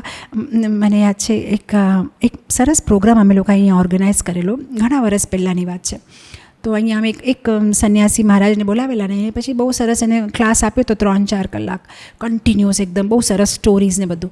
પછી લાસ્ટ મેં એને પૂછ્યું કે ભાઈ કોઈને કાંઈ પ્રશ્ન છે, તો પાછળ એક માણસ ઊભા થાય કે હા મને છે. એટલે મને એમ કે વાવ, હવે ખબર નહીં શું પૂછશે, કે બસ મારે એ જ પૂછવું છે કે તમારી કથા ક્યારે પતશે, એટલે આપણે પ્રસાદ ક્યારે મળશે. એટલે પછી બધા એટલા હસવા માંડ્યા કે ભાઈ એને એ જ પ્રશ્ન હતો કે ભાઈ તમે ક્યારે પતાવશો, તો અમે ક્યારે જમવા બેસીએ એમ. એટલે ઘણીવાર એ પ્રશ્ન બી એવા પ્રશ્ન હોય. ઘણીવાર અલગ અલગ મંદિરોમાં હું જ્યારે ક્લાસ આપું ને, તો ઘણીવાર પ્રશ્ન એવા હોય, મેં કીધું કાંઈક હોય અને એ લોકોના પ્રશ્ન કાંઈક બીજું જ હોય. તો પછી મને એમ થાય કે ભાઈ મેં તો આ ટૉપિક બારમાં તો મેં કાંઈ વાત જ નથી કરેલી, પછી આને પ્રશ્ન આવ્યો ક્યાંથી? એટલે આખું કાંઈક આમ કનેક્શન જ ન હોય. એટલે ધ પ્રશ્ન has to be right, and not only it has to be right, it has to be beneficial.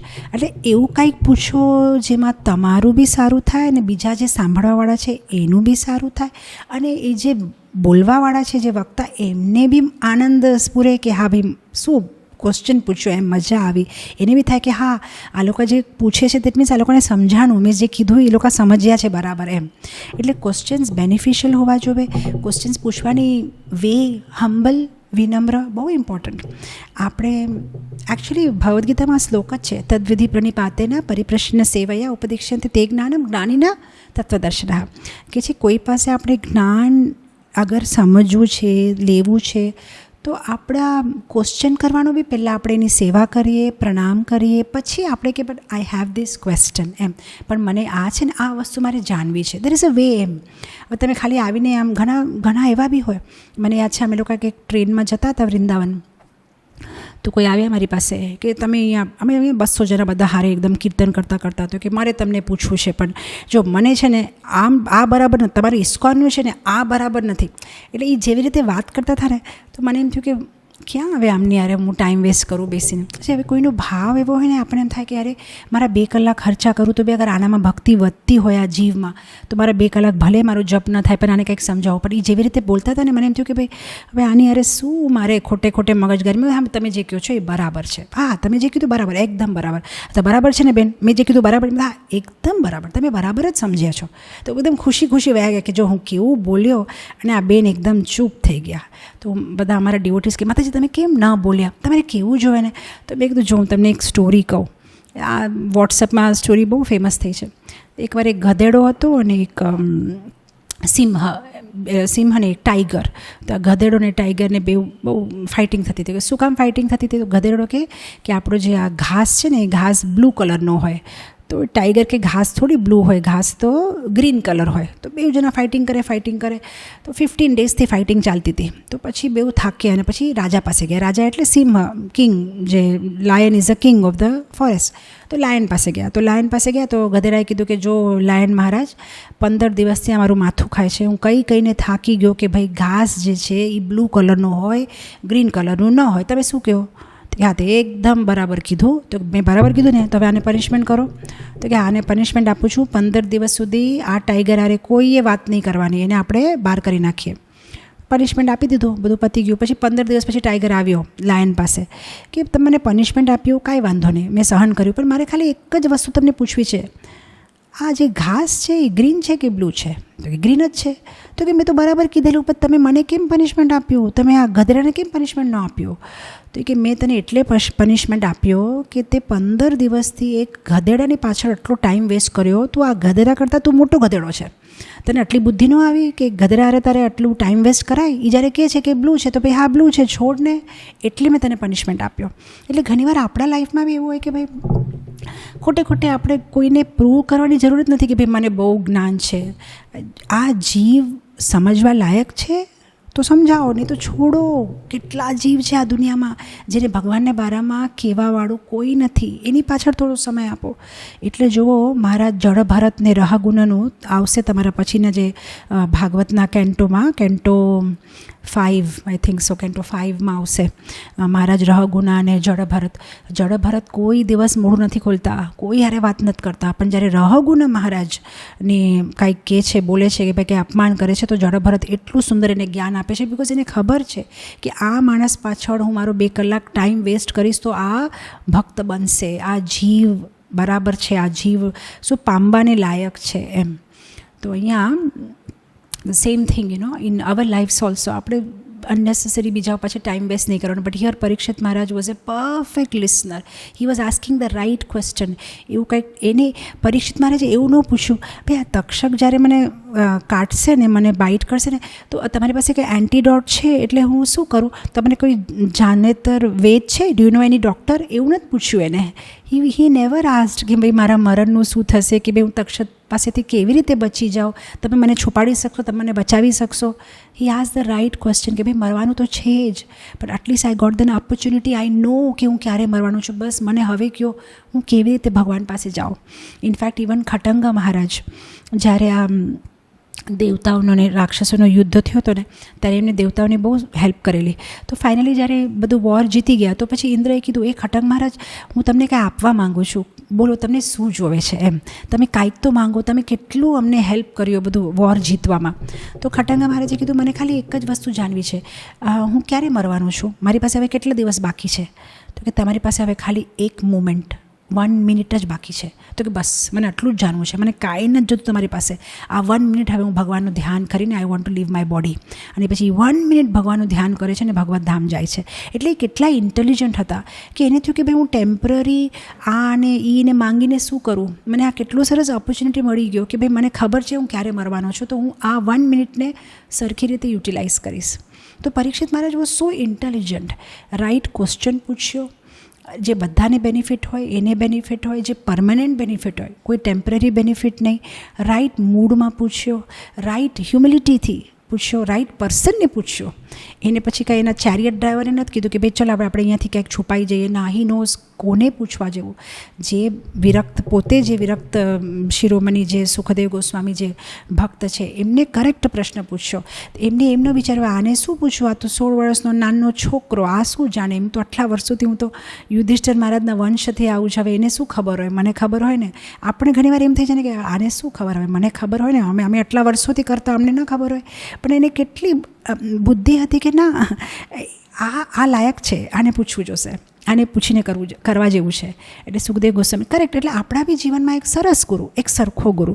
જરૂરત નથી કે ગુરુ બહુ ફેમસ હોય કે ગુરુ બહુ દેખાવડો હોય કે ગુરુ, પણ જેનામાં ભક્તિ હોય, બસ આપણે એક સરખો ગુરુ મળી ગયો. હવે એની એજ શું છે કે ભાઈ એનું આ એ બધું આપણને નોટ ઇમ્પોર્ટન્ટ. તો સુખદેવ ગોસ્વામી ખાલી 16 વર્ષના બાળક હતા એમ. તો પછી રાઈટ ગુરુ, રાઈટ મૂડ, રાઈટ, અને પછી જે વસ્તુ કીધી છે એને એઝ ઇટ ઇઝ લેવું, એ બી બહુ ઇમ્પોર્ટન્ટ છે. ઘણીવાર આપણે સાંભળી તો લઈએ, પણ હવે સાંભળ્યા પછી શું કરીએ? યા તો ક્રોસ વેન્ટિલેશન, આપણે અહીંયાથી સાંભળ્યું, અહીંયાથી બહાર આવી ગયું, ક્રોસ વેન્ટિલેશન. યા તો આપણે સાંભળીએ અને પછી આપણા બુક સેક્શનમાં જાય, સરસ હતો, પોઈન્ટ તો બહુ સરસ હતો, લખવા જેવો છે, અને પછી મારું પરમ દિવસે ક્લાસ છે અને એમાં હું આ પોઈન્ટ જરૂરથી કહીશ, મને બહુ ગમ્યો. આ તો આપણા બુક સેક્શનમાં વહી ગયું.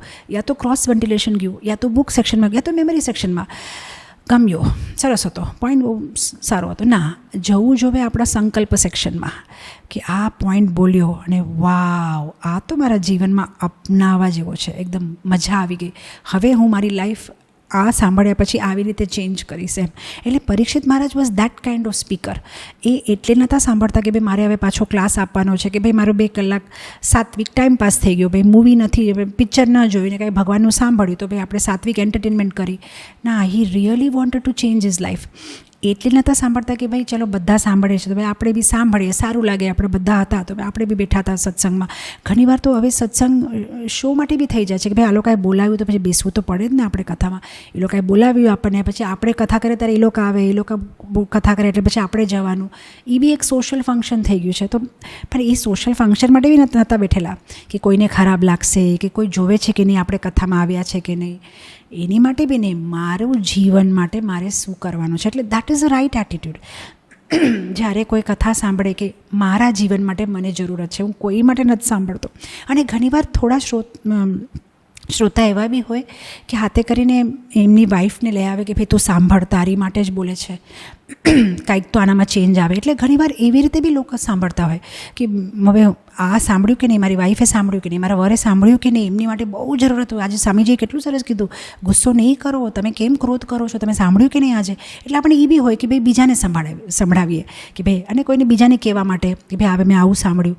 પણ પરીક્ષિત મહારાજને કોઈને કહેવાની બી આસક્તિ નથી કે ભાઈ મેં આવું સાંભળ્યું. એને પોતાનું I want to go back to Godhead, મારે ભગવાન પાસે પાછું જવું છે એમ.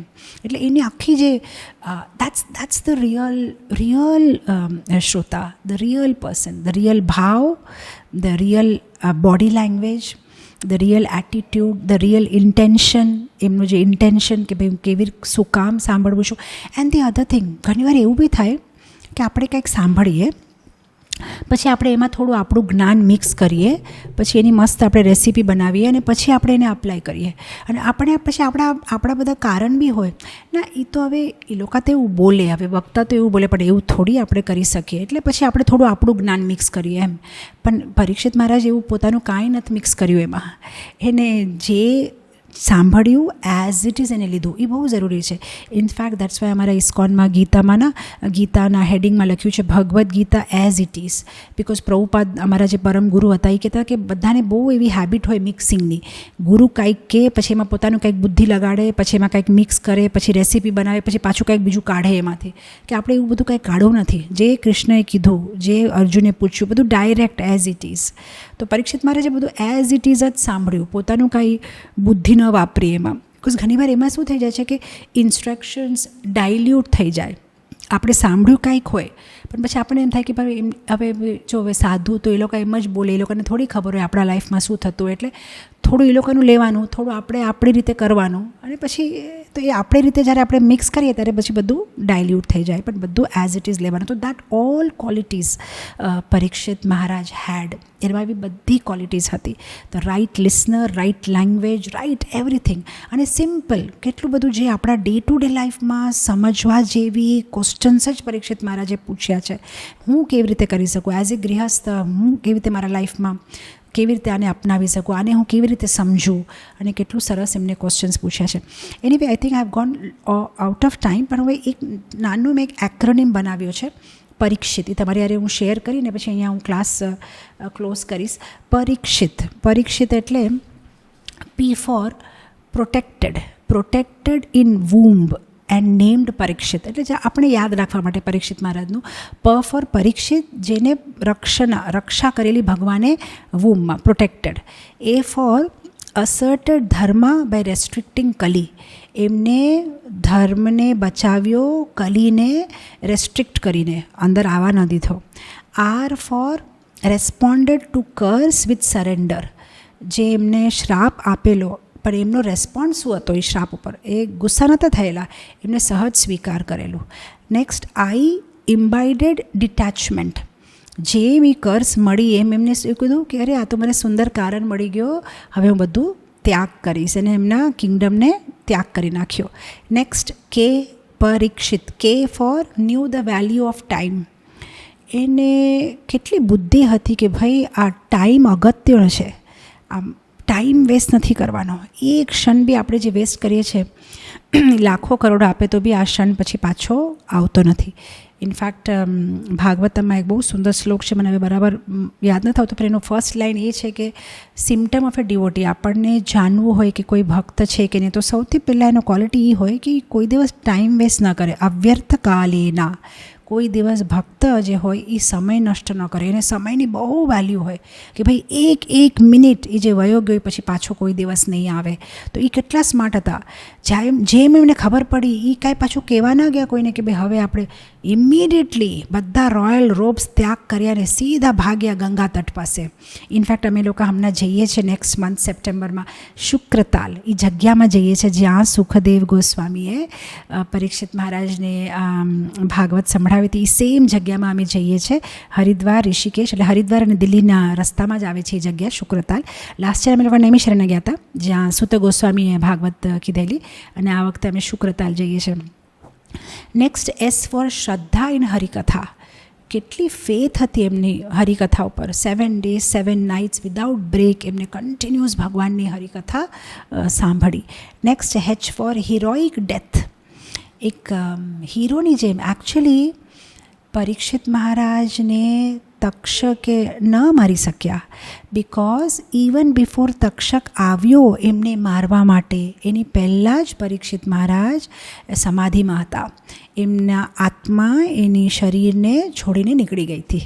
તો જે તક્ષકે તો હવે શ્રાપ આપેલો એટલે હી હેડ ટુ બાઇટ, પણ એને જે બાઇટ કરી હતી ને બોડી, એ ડેડ બોડી જ હતી. એમાં ઓલરેડી જેમનો આત્મા હતો, બિકોઝ જેમ 12th કેન્ટો કમ્પ્લીટ થયો અને લાસ્ટ શ્લોકા સુખદેવ ગોસ્વામીએ કીધો, એમને બધાને પ્રણામ કર્યો અને પરીક્ષિત મહારાજે આંખ બંધ કરી અને સમાધિમાં સ્થિત થયા અને ભગવાન ઉપર એમને ફોકસ કર્યો, અને એમની જે આત્મા હતી એમની શરીરને છોડીને નીકળી ગઈ હતી.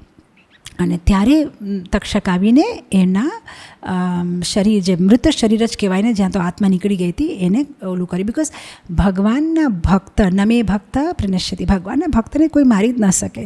તો તક્ષકને તો એવી કાંઈ મજાલ જ નથી કે મારી શકી. તો મૃત શરીરને જસ્ટ કટ કરીને આ શ્રાપની જે માન રાખવાનું હોય, બિકોઝ બ્રાહ્મણનો શ્રાપ એટલે ભગવાનને માન રાખવું હોય એટલે, પણ otherwise Parikshit Maharaj had left the body by that time. અને next I for instrument of Shrimad Bhagavatam. એમના રીતે બધાને શ્રીમદ ભાગવતમ પ્રાપ્ત થયા. તો એ ઇન્સ્ટ્રુમેન્ટ બન્યા. આ ભાગવત ઇઝ કૃષ્ણ. ભાગવત અને કૃષ્ણમાં દેર ઇઝ નો ડિફરન્સ. તો કૃષ્ણ જે વયા ગયેલા એ પાછા ગ્રંથ રૂપ લઈને જે પાછા આવ્યા, અને પરીક્ષિત મહારાજ એ ભાગવતનું જ્ઞાન એમના બદલે બધાને મળ્યું, એટલે એ ઇન્સ્ટ્રુમેન્ટ બન્યા. અને next T for transcend death. Died before dying, મને મરી જવાની પહેલાં જ એમને જે એ ટ્રાન્સેન્ડ થઈ ગયા હતા. આ બહુ એક અગત્યનું સેન્ટેન્સ છે. To die before before dying. આપણે બી બહુ જરૂરત છે to die before we actually die. એટલે how should we die before dying? એટલે આપણી જે આમ રોંગ હેબિટ્સ હોય કે ભાઈ આપણા જે અનર્થ હોય એ બધાને આપણે ત્યાગ કરવાનો છે. That is called dying before dying. એટલે જ્યાં સુધી આ બધું નહીં જાય એન્ડ ઇફ વી આ બધા હારે આપણે મરશું તો પછી પાછો જન્મ લેવો પડશે. પણ આ મરવાની પહેલાં જ અગર આપણે મરી જશું એટલે આપણા બધા અનર્થ મરી જશે તો પછી આપણે પાછું જન્મ પુનરપી જન્મમ પુનરપી મરણમ એ આપણે પછી નહીં અગેન એન્ડ અગેન કોઈ માના ગર્ભમાં આપણે પ્રવેશ નહીં કરવું પડે. તો એ that is the beauty of the devotees. Parikshit Maharaje, he was not revengeful. He took it so very positively. In fact, આ જ વૃત્તાંતનામાં એક શ્લોક આવે છે વેલ એક્સપ્લેનિંગ ધીસ કે જે ભગવાનના ભક્ત હોય અગર એમને કોઈ શ્રાપ આપે તો બી, એમના ઉપર કોઈ થૂકે તો બી, એમના ઉપર કોઈ ક્રોધ કરે તો બી, એમને કોઈ મારે તો બી એમને કોઈ દિવસ એવી ઈચ્છા ન હોય કે મારે રિવેન્જ લેવું છે. પરીક્ષિત મહારાજને શ્રાપ આપ્યો તો બી નો પ્રોબ્લેમ. પ્રહલાદને હિરણ્યકશ્યપુ મારવા ગયા તો બી એને કોઈ હિરણ્યકશ્યપુ ઉપર કોઈ ગુસ્સો નહોતો. એ જળ ભરતને બધા ચીટ કરતા હતા, એને કાંઈ કોઈ ઉપર. નારદ મુનિ તો પ્રચાર કરતા હતા તો બી દક્ષે નારદ મુનિને શ્રાપ આપ્યો તો બી એમને કાંઈ. અમરીશ મહારાજને દુર્વાસા મુનિ અટેક કરે છે તો બી અમરીશ મહારાજને નો કમ્પ્લેન. તો જે ભગવાનના ભક્તો હોય એનામાં પ્રતિશોધની ભાવના જ ન હોય. એ ખાલી બધાનું સારું જ કરી શકે, બધાનું ભલું જ કરી શકે. એ લોકો કોઈ માટે કોઈ દિવસ કાંઈ ખરાબ વિચારી જ ન શકે. અને પરીક્ષિત મહારાજ એક એટલી સરસ વસ્તુ કે બધા સાધુઓને કે ખબર નથી મારી હારે શું થવાનું છે, પણ અગર મારે પાછો જન્મ લેવો પડે તો પ્લીઝ તમે બધા મને બ્લેસ કરો કે મને 3 વસ્તુ મળે. જ્યારે મારે પાછો જન્મ લેવો પડે તો મને ભક્તોનો સંગ મળે, મને ભગવાન ઉપર આસક્તિ વધે અને બધા જીવો ઉપર મારી દયા હોય, બધા જીવો હારે મારું ફ્રેન્ડલી રિલેશન, બધા હારે મારું સારો સંબંધ. બસ મને 3 જ વસ્તુ જોવે છે. એટલે આ બી એક બહુ મહત્ત્વપૂર્ણ વસ્તુ છે કે ભાઈ ભક્તોનો સંગ અગર હોય તો આપણે કેવા બી સિચ્યુએશનમાં, ગરીબ યા અમીર, એક સ્ત્રી યા પુરુષ, એક બ્રાહ્મણ કે શૂદ્ર, જ્યાં બી જન્મ લેશું પર અગર આપણને ભક્તનો સંગ મળશે તો 100% ભક્ત આપણને કેવી રીતે બી લઈ જશે ભગવત ધામ. જેમ ઓલા કુંભ મેળાના સ્નાનમાં ન હોય, આપણે કંઈ કરવું જ ન પડે. તમે કુંભ મેળાના સ્નાન કરવા જાઓ હરિદ્વાર, તમે ખાલી ઊભા રહો, બધા તમને ધક્કા મારતા મારતા ગંગામાં લઈ જશે, તમારું સ્નાન બી થઈ જશે ને પાછા ધક્કા મારતા મારતા તમને બહાર બી લઈ આવશે. સારા સંગમાં રહો તો ધક્કા મારતા મારતા તમને ભગવાન પાસે બી લઈને વ્યા જશે ભક્તો. પણ ખરાબ સંગમાં રહેશો તો આપણે પ્રોબ્લેમમાં પડશું.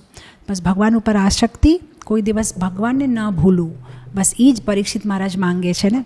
સીતા માતાને જ્યારે હનુમાન પૂછે છે અશોક વાટિકામાં કે માં હું શું સંદેશ આપું ભગવાનને, તમે કેમ છો? તો સીતા માતા કહે છે સુનો હનુમંતા વિપત્તિ પ્રભુ સોય જબ તવ ભજન સમિરન ના હોય. હનુમાન અમારી સાથે આઈ એમ સ્પીકિંગ ઇન બેંગાલી, મારી હારે જે થાય છે આ વિપત્તિ નથી, એકચ્યુઅલ વિપત્તિ છે અગર આપણે કોઈ ભગવાનને ભૂલી જઈએ. પણ અગર આપણે જે બી સિચ્યુએશનમાં હોય ત્યાં આપણે ભગવાનને ન ભૂલીએ then that is success of the life. તો હું રામને નથી ભૂલી, આ સિચ્યુએશનમાં બી હું ભગવાનનું સ્મરણ કરી શકું છું.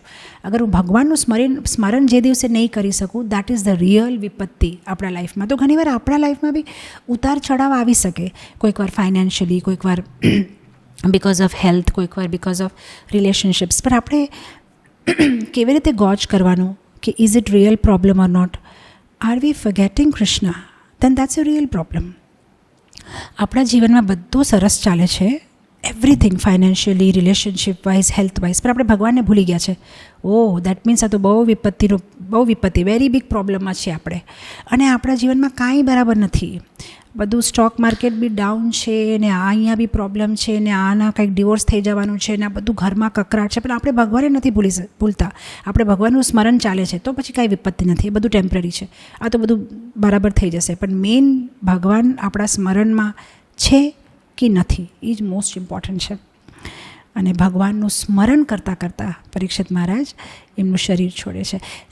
આ જે મૃત્યુ છે, બધા માટે આ મૃત્યુ અલગ અલગ છે. કોઈ સંસારી હોય ને તો એની માટે આ મૃત્યુ છે એક એક્સ, હવે ગુજરાતીમાં એક્સને શું કહેવાય ખબર નથી, પણ એક એક્સ જેવો છે, આમ કે કુલ્હાડી. જે પેલો પક્ષી હોય ને, ઝાડ ઉપર આમ બેઠેલો હોય, પછી તમે આમ ઝાડને કુલ્હાડીથી મારો તો પક્ષી શું થાય બિચારો? અગર એને બુદ્ધિ ન હોય તો આમ નીચે પડી જાય, રાઈટ? તો એવી રીતે સંસારી માટે મૃત્યુ એટલે મારું બધું પતી ગયું, હવે મારું મેં અહીંયા બધું કેટલું વસાવેલું, મારે બધું કેટલું બધું પ્રોપર્ટી હતું, હવે બધું બરબાદ થઈ ગયું. એ લોકો માટે મૃત્યુ એક કુલ્હાડી છે. એ લોકો માટે મૃત્યુ એના જીવનનો એક મોટો ફૂલ સ્ટોપ છે. પણ ડિવોટી માટે મૃત્યુ એક લવ લેટર છે, એક ઇન્વિટેશન કાર્ડ છે, એમના જીવનનું એક કોમા છે. બિકોઝ એની પછી એના પ્રિયતમને મળવાનો છે. એટલે આ શરીર મેં ત્યાગી દીધું અને હવે હું ભગવાનને મળવા જાઉં છું. એટલે એક સંસારી માટે એક કુલ્હાડી છે. એક યોગી માટે મૃત્યુ એક વાહન છે કે યોગને તપસ્યાથી ભગવાન પાસે જાય છે. એટલે એ શરીરને એક વાહનની જેમ યુઝ કરે છે. ને આ મૃત્યુ થશે એટલે એ ભગવાન પાસે જઈ શકશે. પણ એક ભક્ત માટે મૃત્યુ ઇઝ એન ઇન્વિટેશન કાર્ડ, મૃત્યુ is A love letter. Because okay, હવે મારું સપરેશન પત્યું ભગવાનથી, હવે હું ભગવાન પાસે જઈશ. અને that's why Parikshit Maharaj was so happy. એટલે એ મૃત્યુમાં રડતા નથી, ખુશી જતા હતા.